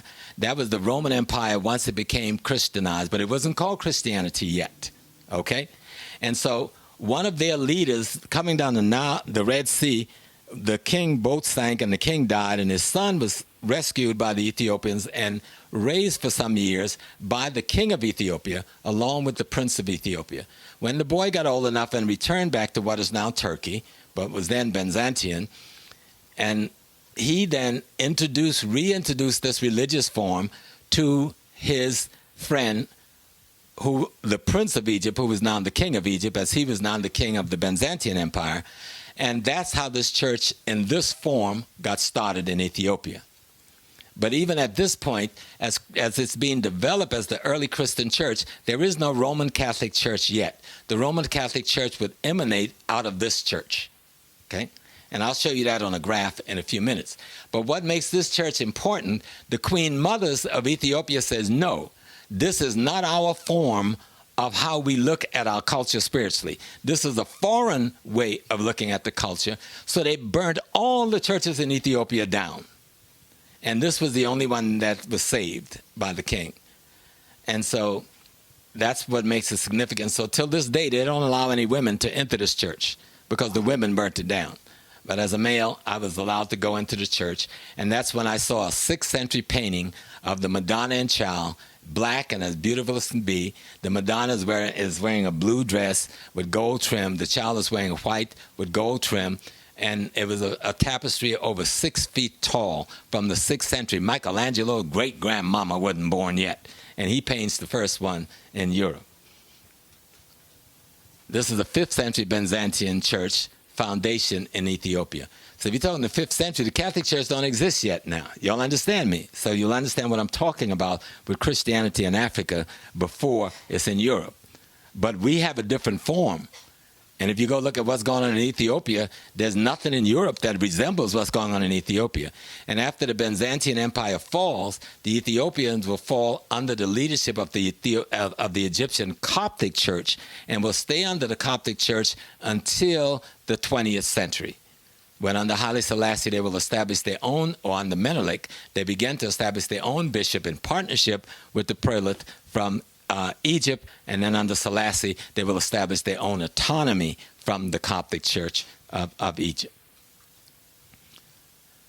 This Debris Berhan Selassie Church in Gondor, Ethiopia. I got to visit this beautiful church, and their metaphor and stories are painted from the floor to the ceiling. Every inch of the church is painted in the story of their belief system. And all of what they interpret as the Bible, which is a different interpretation than what we interpret, is on the ceiling and the wall. This is their hieroglyph. Okay? And all the churches there have this. It's just magnificent, especially all the old ones. And this is how we carved the churches right out of the side of the mountain, our place of worship. Because we didn't call it churches, because church is an English word that simply means community of believers in God. It doesn't mean that building. The church is, I think it's a Greek word. It means community of believers. Okay? And this one, this is the church of St. George in Lalibela, Ethiopia. When the queen mothers burnt down all of the churches around Ethiopia, the king moved his kingdom up into the mountain, a place called Lalibela, where there was only one small pass into the kingdom. Even today, you could only get up there on this one small, narrow road. And so he then built these churches down in the ground, carved out of solid rock, so it wouldn't be seen. And thus, they would have an opportunity to rebuild. He built 11 of them, I think, or 12, before anybody could come in and burn them down and break them down. And that's how Lalibela came about. It wasn't that they were trying some great engineering feat. This was out of necessity. How do we create these places of worship without having it burned down to the ground by our traditional leaders? And this is it from the sky. I've been down in here. It's magnificent. You walk through this pathway in the rocks, you go down some steps, and you come out this door right here, and you go inside, and it is an absolute temple and cathedral in there, just carved out of a solid piece of rock. Oh, they built that like down in the ground. They didn't build it. They didn't build it. They just carved it. Right. See how they carved out? That's right. They carved it right out of the rock. That's one of 11. They got 11, 12 of them. Down in the earth. Down in the earth out of solid rock. This is one piece. Okay? And they carved out the inside, so it's look like any other cathedral. Carved out the windows and the doors. It's magnificent. You got to go there. And this is another one in the mountains, in the side of the mountains, just to show you how fit. This is a 6th century castle at Gondor, Ethiopia. I just thought I'd throw this in so we know that we didn't learn how to build castles from England and Robin Hood and the 40 Thieves or King Arthur. They learned it from us. Okay. These are other castles in Ethiopia that predates any of the castles in England. So when they start talking about their castles and stuff, we know where they got it from. And this is Hathor Temple at Naga, Sudan, 2000 BC. And I'm going there to Hathor because when we think of Hathor, again, you got to start thinking of Mary, the symbol that becomes Mary in the Christian tradition. Then we go to this place called Old Dongola, 11th century AD, Christian community. This is what is important there. This is the Church of the Granite Column at Old Gondola, Sudan, in East Africa. Now, Sudan was one of the biggest Christian community before the Muslims invaded and destroyed most of the churches. But Africans are excavating their temples that predated the Islamic mosque so that they can restore their history. Hopefully, I can make it there this summer when I go into Sudan. This is the remains of an 11th century church at Bagnati, Sudan. Look at the enormity. They're just excavating this thing. This is 11th century. Look at the enormity of these pillars and what must have been above ground that these things were holding up. There is no transatlantic slave trade yet, right? Islam is just developing hundreds of miles away but have not invaded our lands yet. And so the Catholic Church has just come into being, so we ain't talking Catholicism. That ain't what this is, all right? This is our version of what they will call Christianity. And this is the Byzantine, and early Russia. I just kind of want you to see that there was something going on. While we're down in Africa doing our thing, you have the German invasions coming into Europe, and the German invasion starts way over here in the Caucasus Mountain, and these are known as the Ostrogoth and the Visigoth. They will go all the way through Spain, invade North Africa, attacking the Roman Empire. Okay, this is before the Muslims come. This is before the brothers whose history we talking about as the Moorish Empire would rise. These German crackers would invade at North Africa, and many of them still have their remnants living there until this day.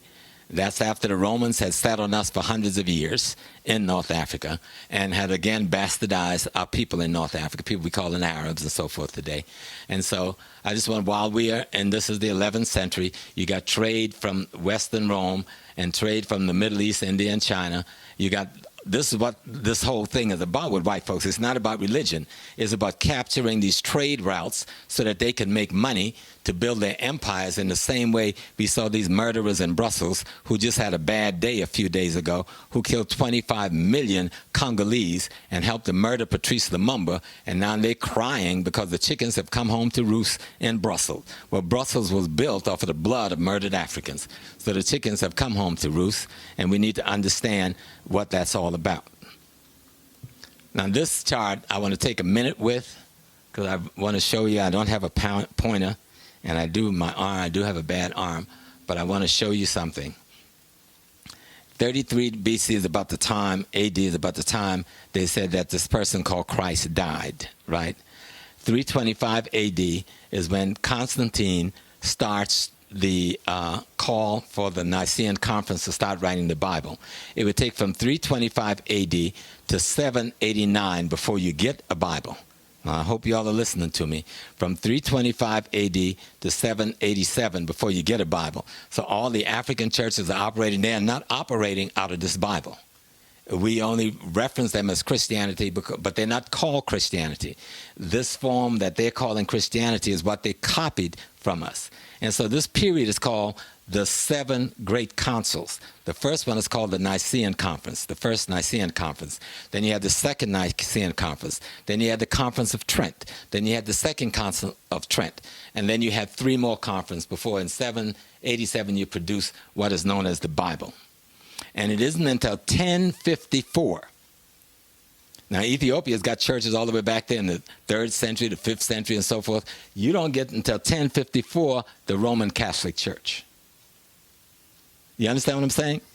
And now the unchanged Orthodox Church, these are the ones that comes out of what we are now calling the Coptic Church, and part of what is being discussed at Nicaea over that period of time. And so the Catholic Church will come into being at 1054. And then they would begin immediately. As soon as they adopt our information, the first thing the crackers do is put together armies, 1139, a little more than 100 years. They put together armies to invade the so-called Middle East, Northeast Africa, and call these armies the Crusaders. The minute we give them some information, they flip that and come with their war machine. And so it isn't until the 15th century that we get the Reformation of Martin Luther that produced the Baptist Church, the Methodist Church, the Episcopal Church, and the Anglican Church. So they don't come about until the 15th century. All this time, Africans already practice in this tradition they call Christianity. You understand me? Mm-hmm. Okay? And so by 1517, you see what is called the Reformation. You know, that's Luther coming about and stuff. And then, of course, Henry of England severs ties with the Roman Church and created around 1529 what is known as the Anglican Church, out of which comes the Episcopalian Church. So understand me, people. You can go and find these things online, but I'm at least opening the door for your research so you can begin to enlighten yourself to see how people have been bamboozling us. See, we don't understand what we're doing. If we aspire to be like these people, you aspire to be in partnership with murder. You aspire to be in partnership with thievery. You aspire to be in partnership with people who do not respect the elders. They can't wait for them to get in the nursing home and leave them there to die. You aspire to be in partnership with people who feel that their children isn't worth nothing to them other than what they could produce for them. You aspire to deal with people who, when a member of the family gets sick, they put them away and forget about them. You aspire to be with people who would go to any length to take the raw material, the land, the labor of another person without thinking a second thought. If we keep on the course that we started on with the so-called civil rights movement, it'll be the same if Jesus, whom many of you believe in, that personality, when it went to the Garden of Gethsemane, when it went to pray, and when he was tempted by the devil, it'd be the same as if Jesus says, okay, Satan, I'm going to follow you. I'm going to integrate with you, Satan. I'm going to become a partner with you in your deeds so that everything will be all right, and I don't have to have the hardship that comes with opposing what you're about. See, most of us, I got no problem with people who say they are Christians if they are doing what Christ did. I have no problem with people who say they're Muslim if they're doing what Muhammad did. I have no problem with people who say they're Israelite, Hebrews, or Jews if they're doing what the Maccabee family did. I got a problem with hypocrisy even if it's out of ignorance. And that's where we're at. There's no reason for the second largest group. Do you realize that the African Americans is second in size only to the white Anglo-Saxon Protestant in the United States? Do y'all realize that? They keep calling us a minority, minority. Everybody else is a minority except us and the white Anglo-Saxon Protestant. And we are only a minority to the white Anglo-Saxon Protestant, maybe. Maybe. Because his ranks is so filled now with Jews and Catholics and Poles and everything else, he lost his white Anglo-Saxon Protestantness a long time ago. We may well be singularly the largest ethnic group in America.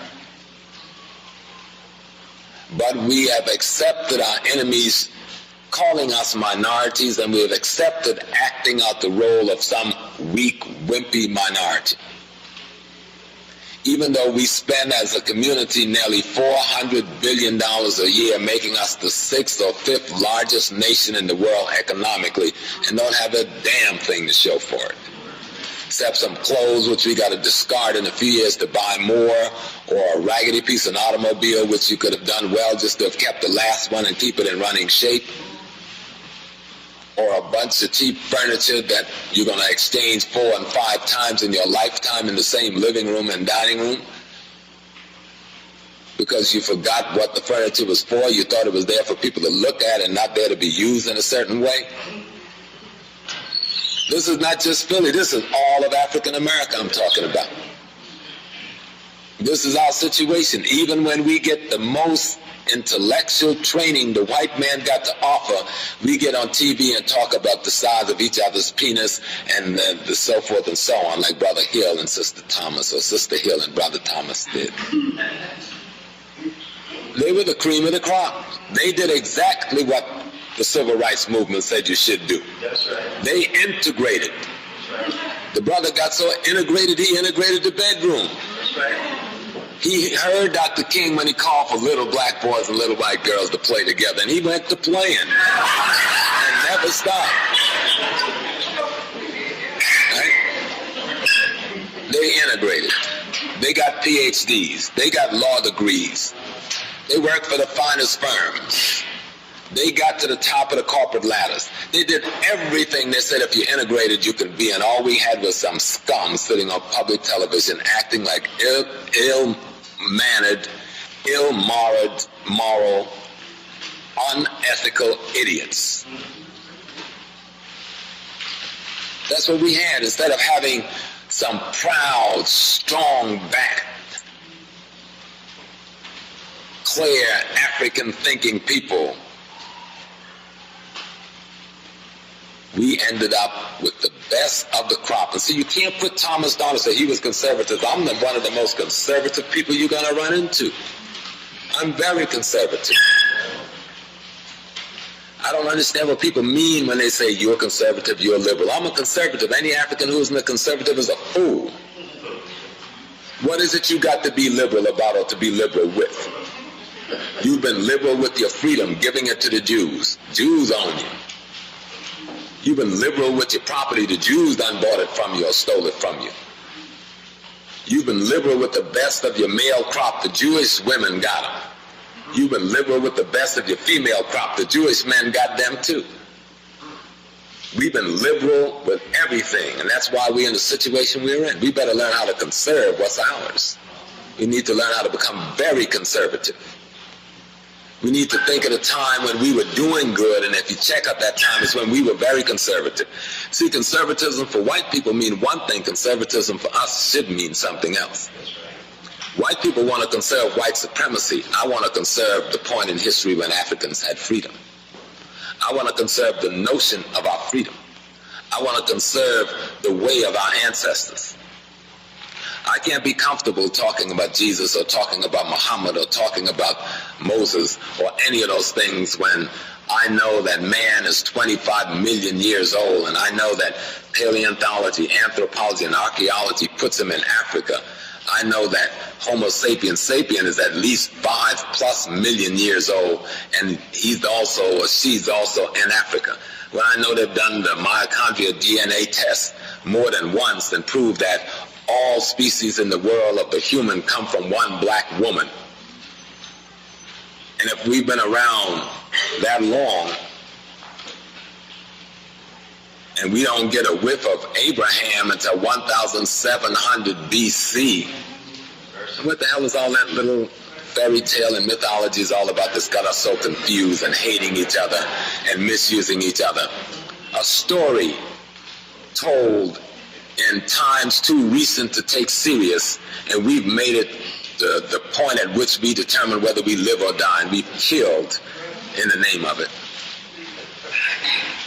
You've been arguing over the directions you gave to the psychotic member of the family in order that they might function with some sanity, and now he kicked your butt and made you act as psychotic as he is, and then he gives you the same thing. You're still going to be crazy.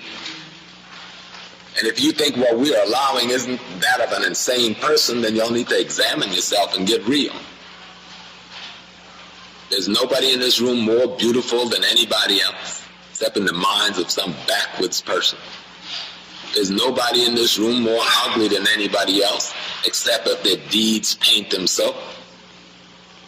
There's nobody in this room that is more valuable than anybody else, because when I cut off the oxygen for both of them, death is what's going to meet both of them, no matter how valuable they think they are. Equality isn't something we have to fight for. We should simply fight for the right to be right. Fight for the right to be right. And every one of the religions we use, it says, know the truth, and the truth shall set you free. It tells you truth alone will set you free. Yet the truth is the one thing you can't bring even to your family when you get it, and the truth has to do with Africa. Even your mother will reject you out of hand. But then we'll go right out the door and profess in the name of Christ, know the truth, and surely you should be free. And I say, oh my, we African. Get the hell out of here, boy, with that foolishness.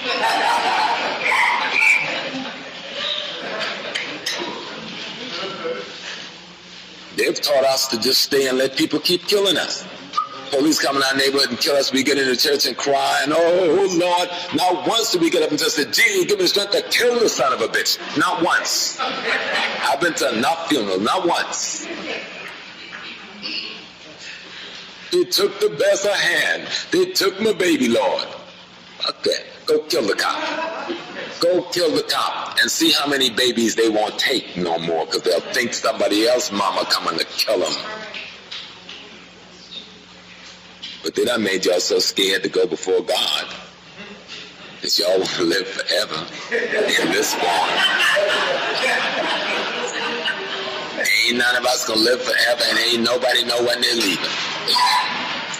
Ain't none of us gonna live forever, and ain't nobody know when they're gonna leave.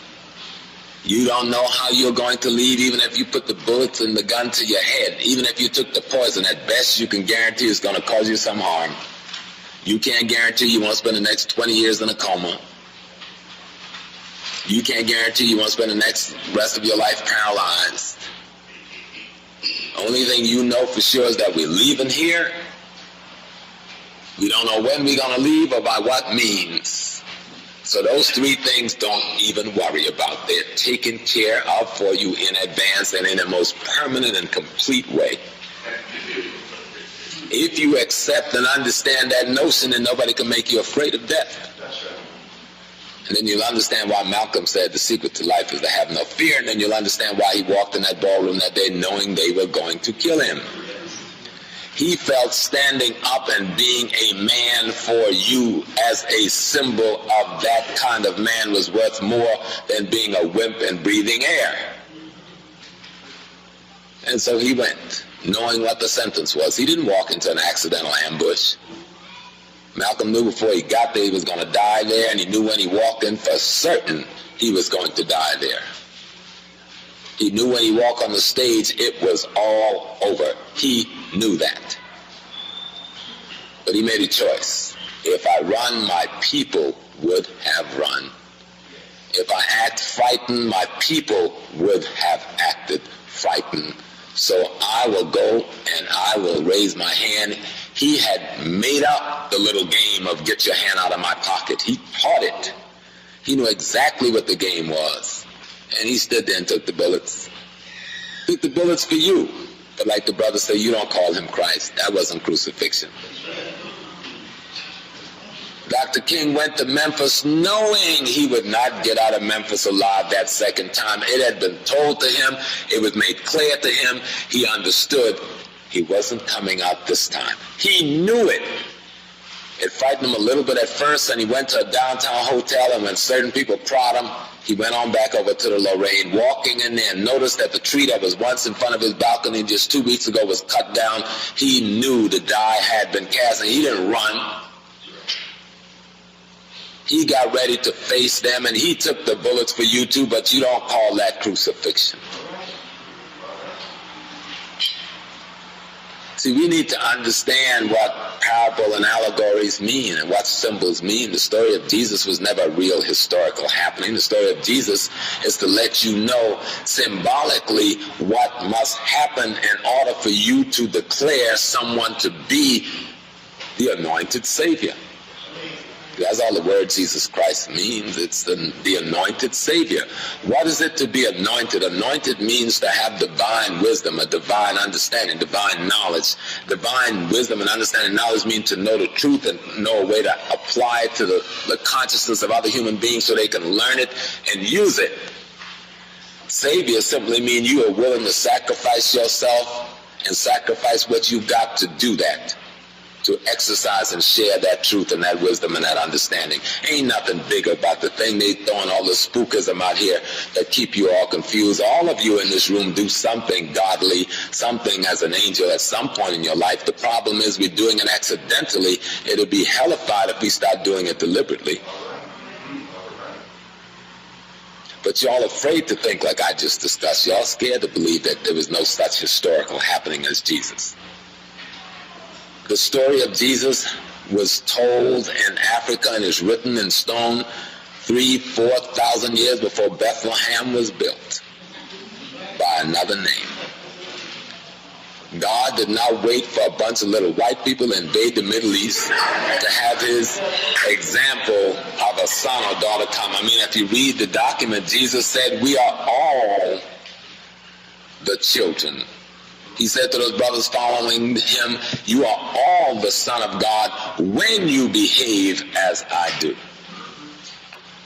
So the deal has nothing to do with which vagina you came out of. It had to do with how you behave once you got here.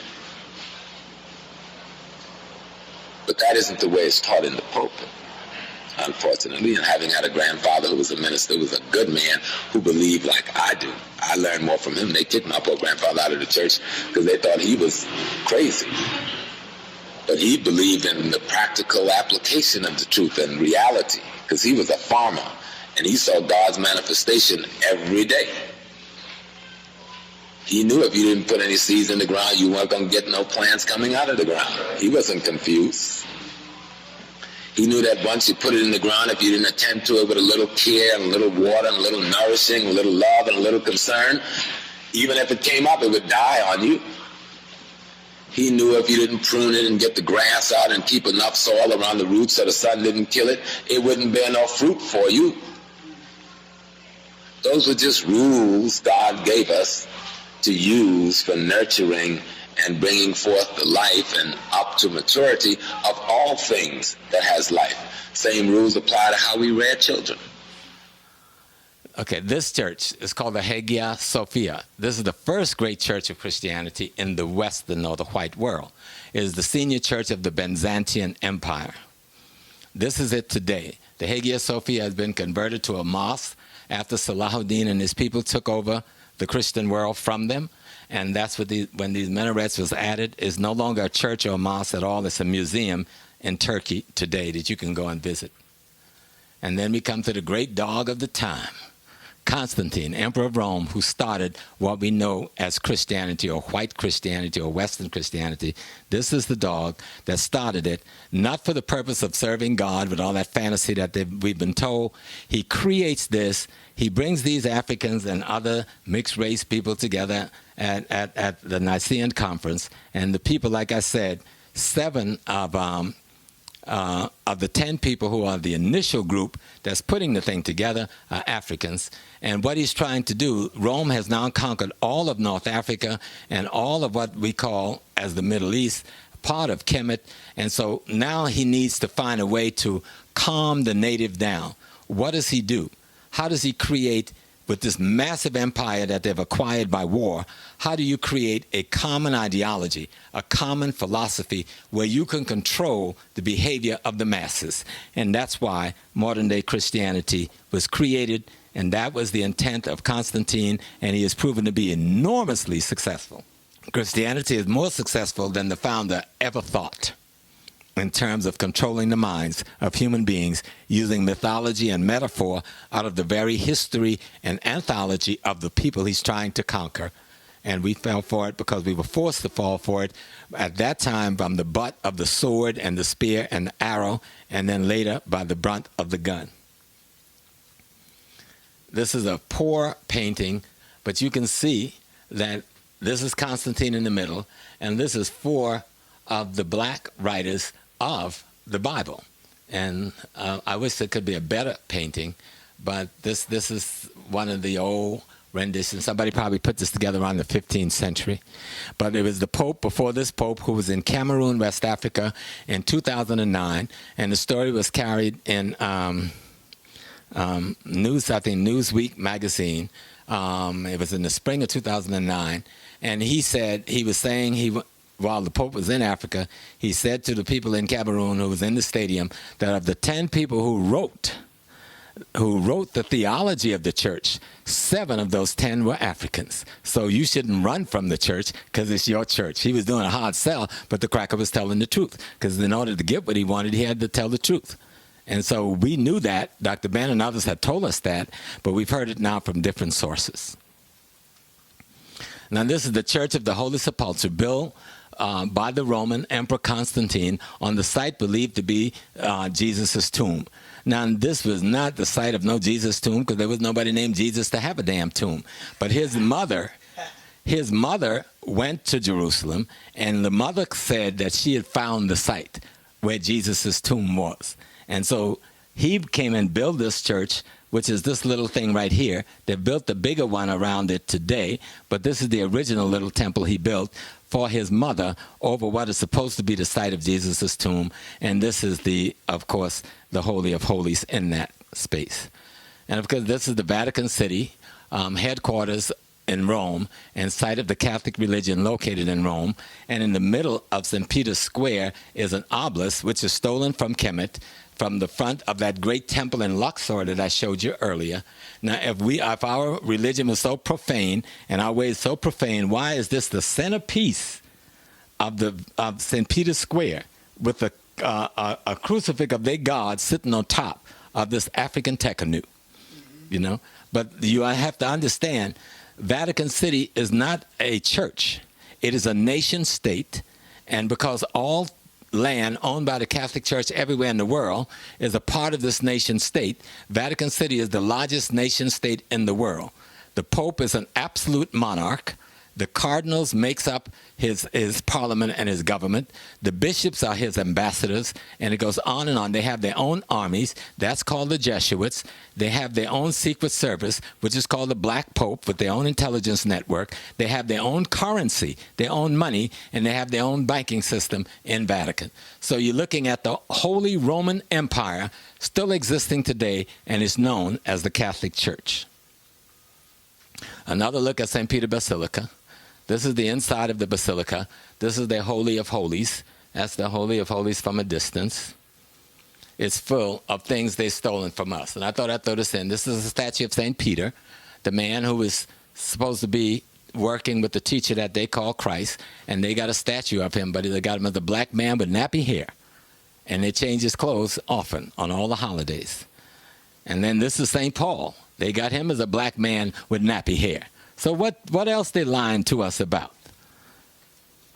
This is a Christ in the Metropolitan Cathedral in Mexico as a black man. This is the Black Madonna in Barcelona on the left, and the one in Mexico on the right. This is the Black Madonna in Lorraine, Italy, being carried through the streets. And this is the confusion we in. How that happened. Here we are in the Congo carrying some cracker woman around, and the crackers walking around Spain carrying the black woman around. Ain't that deep? Ain't that deep, black folks? But so we just got to study. We got to learn some stuff, see how people play with us, and then try to play us. They go Pope Francis, kneeling down with the other Pope, praying to the Black Madonna as they exchange power in the Vatican. And now, where they at? Are they in the basement? That's in the basement of the Vatican.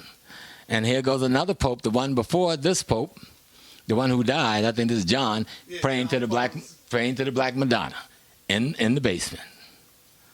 And then here's Pope Benedict at a crowd at the shrine of Our Lady of Czestochowa in Poland, the Black Madonna. Oh man! And then here's Pope John Paul and Our Lady of Vanity in St. Nicholas Church in Kiev, Ukraine.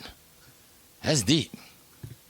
And then Pope Francis, who everybody seemed to love, this little father of modern genocide of African people. Take credit for the millions you've killed in the Congo in the name of your Belgian church.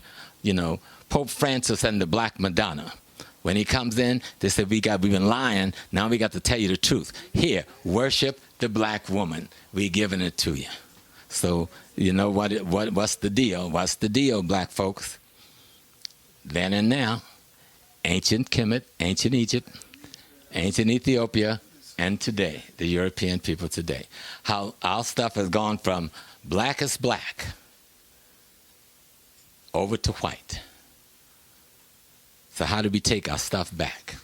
Now this is an 18th century painting by a European depicting Mary, Jesus, and Joseph arriving in Egypt during the Sed festival.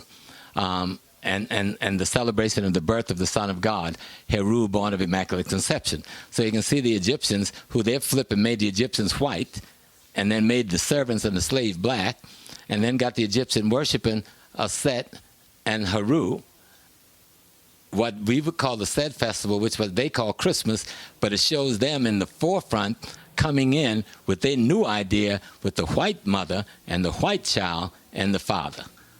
This is what's coming into being, and the African worship of the Black Madonna and Child is going out of being. Tony Browder gave me this photo. I forgot the name of the artist who did it. And as you can see in the background, the great temple at Luxor, But white folks showing you that they know the truth.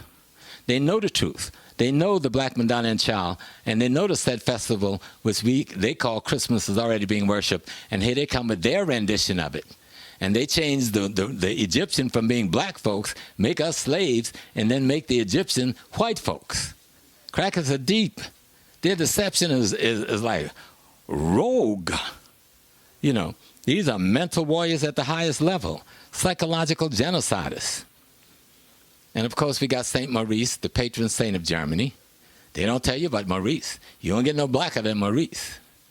Again, you got St. Maurice with one of their saints. And so what I've been trying to show you that this thing they call Christianity is just stolen black stuff. The thing they call Judaism is stolen black stuff. It's just fragments from the periphery of your system. The thing they call Islam is fragments from the periphery of your system. A good book, by the way, to look at the Islam piece is called El Jahiz. and you can buy it at Barnes & Nobles. It's called Al-Jahiz.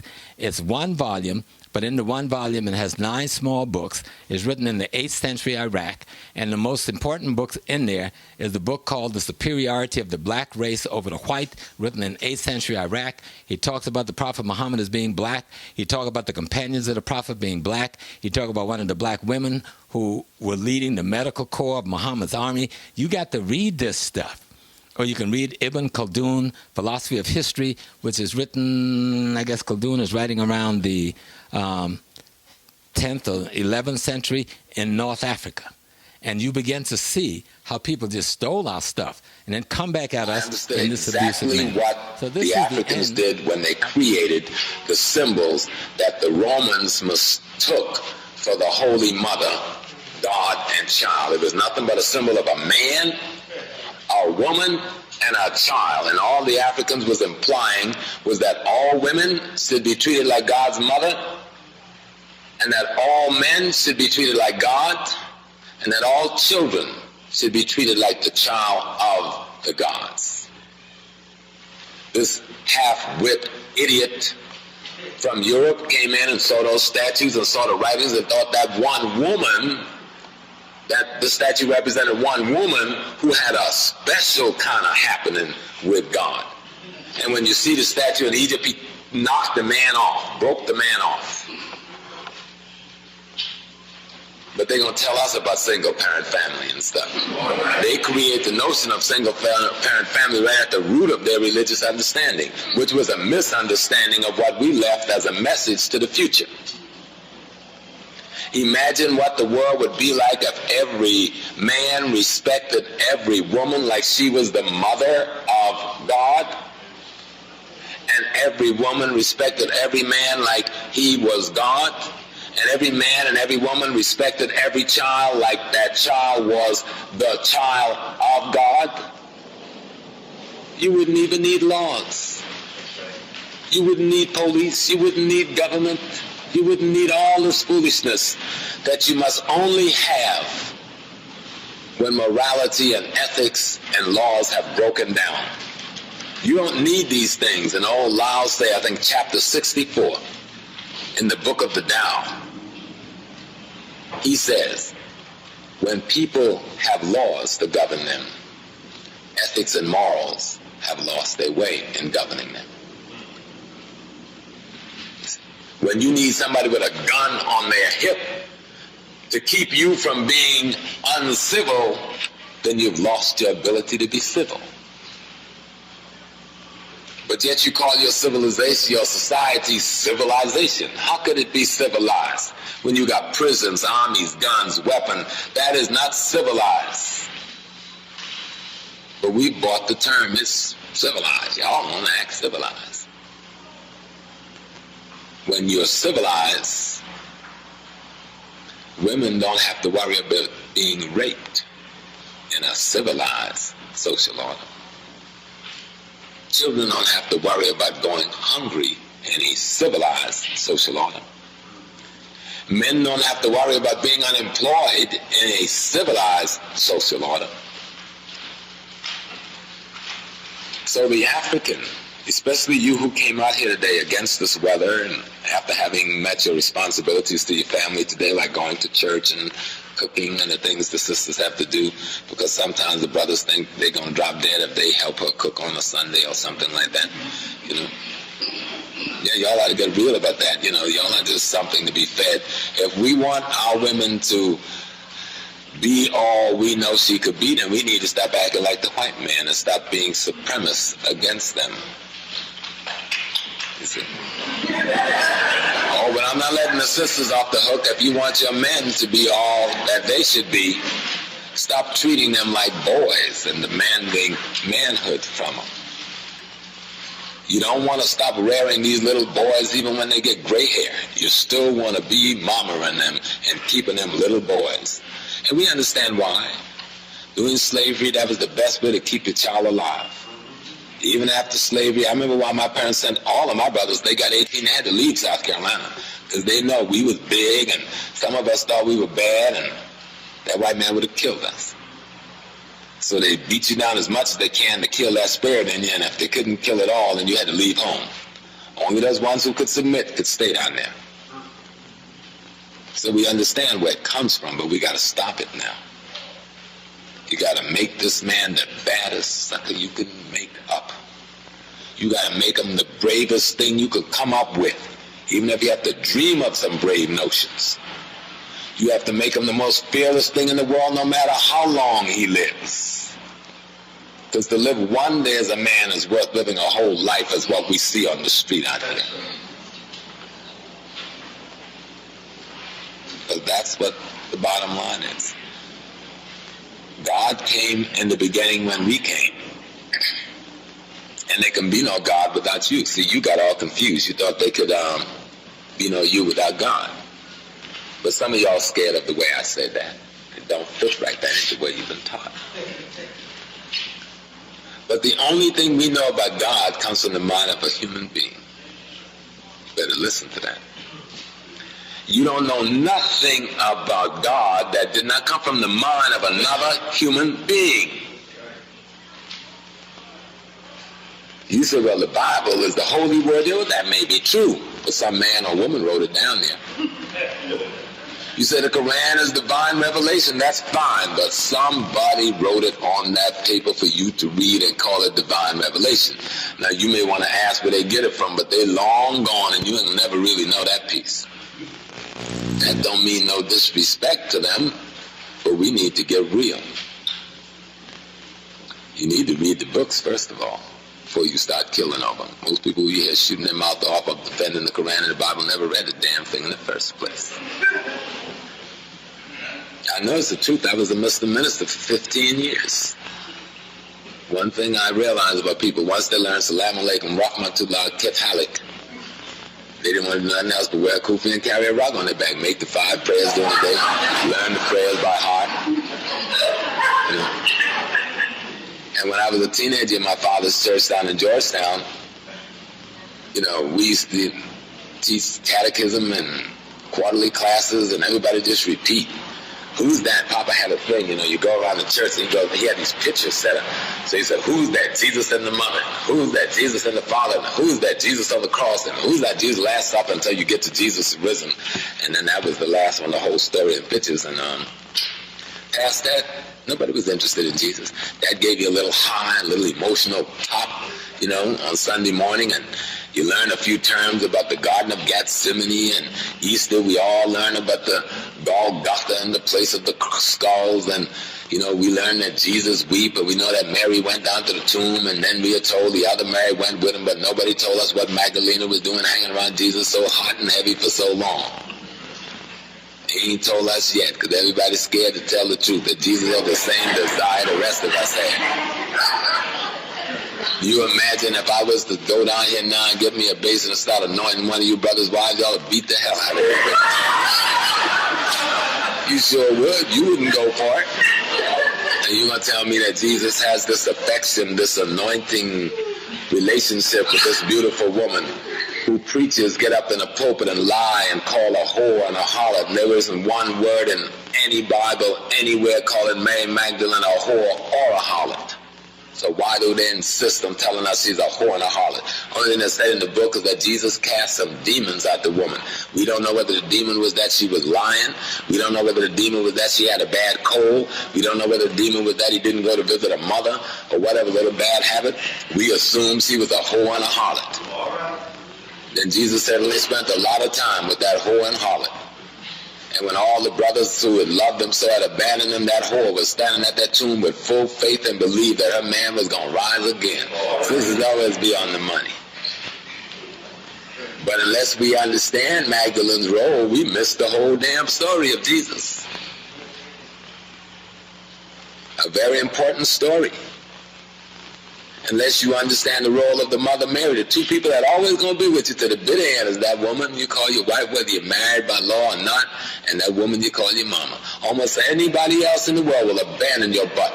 Even when the dead body comes home, who going to be the two there dealing with the undertaker? Your brother be saying, well, I ain't got no money, nigga didn't live right, and I didn't look up on me when I was alive. You know what I'm saying? Your buddies in the lodge said, well, he ain't paid no dues, and you know. But you know who's gonna be there? That woman, that old woman that brought you here, gonna say, well, I help all the others. I gotta do something for this one. It's the last thing I'm gonna do. And she gonna get her little money out of her little person. She going to the undertaker. If she ain't got enough money, and say, Mr. So-and-so, you notice my boy here? And if you bury my boy, I'll figure a way to get your money to you. And that undertaker gonna let her do it. And that other lady gonna come and say, yeah, well, he left home all right, but he was my husband. And she gonna be there with a little veil crying over. Just look at it, and if you think I'm kidding, you've been to enough funerals, you know who's sitting up there. Even if the brother treat the sister bad, throw her out on that day. She'll be there with respect to that corpse. So watch those images in the book. Study the thing. Look at it. It's important you learn the lesson the ancestors meant for you to learn, because we are not going to be allowed out of bondage until we go in the way of truth. We are never going to be allowed out of this bondage until we take the right road. We keep slipping off in the wrong path, and hell will be our reward. Until we decided that we're going to be the righteous people, that we're going to act like the righteous people. See, you can only be chosen if you act righteous. And any race can be chosen when they choose to act out the role of righteousness. Then you're the chosen one. Just having celebrations and shouting and carrying on and praying and carrying on, that ain't gonna cut it. You're judged by your deeds, not your words. And when we begin to act out the role of lovers of one another, when we begin to act out the role of respecters for one another, when we begin to act out the role of carers for one another, it's your words. And when we begin to act out the role of lovers of one another, when we begin to act out the role of respecters for one another, when we begin to act out the role of carers for one another, no matter what our situation is, when we can respect the homeless and understand how they got there. But for the grace of God, any one of us could be in any shelter on any corner in a split second from this second. Yet what we do is condemn the unfortunate ones who wasn't as strong as us to make it as long as us. As if it's not going to happen to us. Somewhere, somehow, if it doesn't happen to you, it's going to be your sister, your cousin, your brother, your child, your great-grand, but God will lay that blight at your door, and you're going to have to see it and live with it. No matter how much degrees you got, no matter how much money you got. You look at some of the people that out there in difficulty, they come from pretty well-to-do black families. Grow up in the church. My family was they wasn't no church families like ours. We owned the church. Yet I can't count the junkies. I can't count the crackheads. I can't count the ones that's in and out of jail for not paying child support or for stealing and other things. I can't count the ones who have disrespected the elder people so I feel like killing them. Yes, there are those ones who've kept to the rule. There are the ones like my brother Andrew, who's strong, and just seemed like the boy had a family on his back all by himself. And then there's his 3 boys who I've never heard a distasteful thing from any of the 3, and they're all men now. And then there's my little sister Fruity, she's strong. But in there's all of that other stuff, and all of y'all got it too. It's not just my family. Every family in this room right now got all them things I just mentioned and more. So we know it's real, but what the brother was saying is that there's a road not taken. The only road we have not taken since we've been in America is the road back to Africa. We've taken every road except the one back to Africa. We tried everything. We've been to yoga and just do and Shanga this and we misunderstood this. But the only road truly not taken is to follow our Shango, or to follow our Voodoo, or to hear our Oshun. or to listen to our Legba, or to find our way back to Ptah. But we don't know, most of us. I know in this group some of you surely do, because I know you know those things. But when we were down south, how many people in there was born down in the south? No matter how good that old white doctor was, when things got bad, we headed straight for that back path to the root woman house, didn't we? No matter how much praying they did in that prayer meeting for you to be well, we knew the path to the root woman house. All right. But wasn't it a shame that we had to take the back path to the root woman house? See, my grandmother was a root woman. And they made me ashamed of my own mama. Ashamed. I remember feeling ashamed. But I didn't live, and she didn't live for the day to me to go and tell her I am proud, because I understand. But I went ignorantly and said, Mama, did you know? She said, of course I know. You think I'm going to do something I don't know? She knew who she was. She understood when she went to help sick people and took her herbs and roots and polis and leaves and things. She knew she was using medicine out of her historical ancestral past that was going to do some good. And I remember feeling real bad, and I remember her telling me, don't feel bad. She said, because I know what I do. Because she said it, I know what I do. She had my understanding. I have to do what God tell me to do. Of course, like they say, we can't talk like that now, because that ain't good English. I understood that pretty well.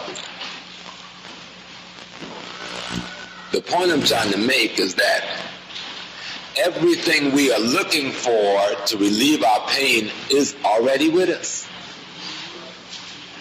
Everything we are looking for to relieve our pain is already with us.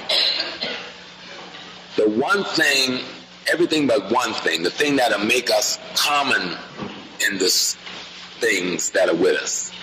And the one thing that'll make us common is an understanding of African history, knowledge, and tradition. If we are not ashamed to practice the Roman way, and we're not ashamed to practice the Jew way, and we're not ashamed to practice the German Lutheran tradition or the Calvinist Dutch tradition or the Anglican Episcopal Baptist French British tradition, why should we be ashamed to practice the tradition of the most holy people in the world? You imagine after all the raping and murder and killing and emasculating of the men and splitting up of the family by these crackers on the plantation, our women were too high moral, too godly to poison them, even though we had the opportunity and the strength. But there was something about God that didn't allow us to do that. Why can't we build on that strength with an understanding instead of looking at it as weakness? Instead of thinking we were scared. People weren't scared. They weren't scared. I used to think they were scared. They weren't scared. And even though I grew up on a plantation, I know we weren't scared. The man could have slaughtered our moss on the road anytime he drove them in the carriage because he knew what he had done. But we are more God than they are, except we think they're more God than we are. And so we imitate them in their ungodliness instead of setting an example with our godliness. We don't need the white man. We never did. We didn't go to Europe. He came to Africa. We didn't go to Asia. They came to Africa. We didn't want to leave our home. God gave us everything we needed. Somebody had to take us, drag us away, kill us. And even then, we brought our way with us. How many people in here are in the Baptist tradition? You don't have to go to church now. I mean, if you were raised in the Baptist tradition, the Methodist tradition, the Catholic tradition. You know, if you go to any of those churches in the white community, And remember, these churches were formed in their culture. You will find one rhythm. Rock of ages, sing for thee, let me go. That's the basic rhythm. Go to one of our churches. You think it's a rap concert. In the name of the Lord. One must ask, what is different about those two churches? Is it just that we sing good? Fundamentally, we don't sing any better than white people on par. It's just that what we have to sing and how we sing it and the way we want to see it sung is different, and maybe different is better. When you go to the Black Baptist church and you see all that throw down, get down, jump over, and I remember they used to jump benches in my church. You didn't have a good Sunday unless a sister leaped the bench or two. Some of y'all remember it too. Y'all just ain't say it, you know. You didn't have a good church on prayer meeting night unless you saw a couple of sisters get up and tore down, and the other sisters formed a circle around them, and they didn't stop it. They just kept their hand from stiffening up by keeping it open, and they just kept her from bumping into this bench, and they let her work it all out. You don't see that in no white church. But you do see that in a Yoruba ceremony. And you do see that in a voodoo ceremony. And you do see that in an Akan ceremony. And you do see that in a Santeria ceremony. And you do see it in a Candomblé ceremony. But the only other place you see it is in the African American Baptist and Methodist and other Reformed churches that we have, Episcopal and Seventh-day Adventists. You see it there. So since our churches are all a copy of white churches, why aren't we the same? And if we are so different, why are we afraid to acknowledge the difference that we can clearly see and put a tag on what makes it so different? If our music is so different from theirs, what is different about it then? The only thing that's different about our music is the African things about our music. And the only thing that's different about our church service is the African things about our church service. And if we begin to acknowledge the things that are different in the institutions we share with the European, we will attach our identity back to us without any restrictiveness. Because we are using Africa all the time. We celebrate Christmas and they celebrate Christmas, but look at the way we handle Christmas and you'll see that we always go to this family reunion thing differently than he does. We do it with an African awareness. Now we got his poison too, where we go and says, here we go, we spend the whole year saving money because things are tough in the world. So we spend the year saving money. Get a nice little nest egg that can help out if the family, especially if the family pool that little nest egg that everybody done saved in that little Christmas club. You can buy a house and set mama up, and each of you took a floor, and the family can live in a communal collective environment and go buy your groceries collectively at the market down there instead of going to a supermarket, and go buy your case of collard greens and 2 cases of chicken and put it in your big freezer in the basement of your house, and you never want for nothing.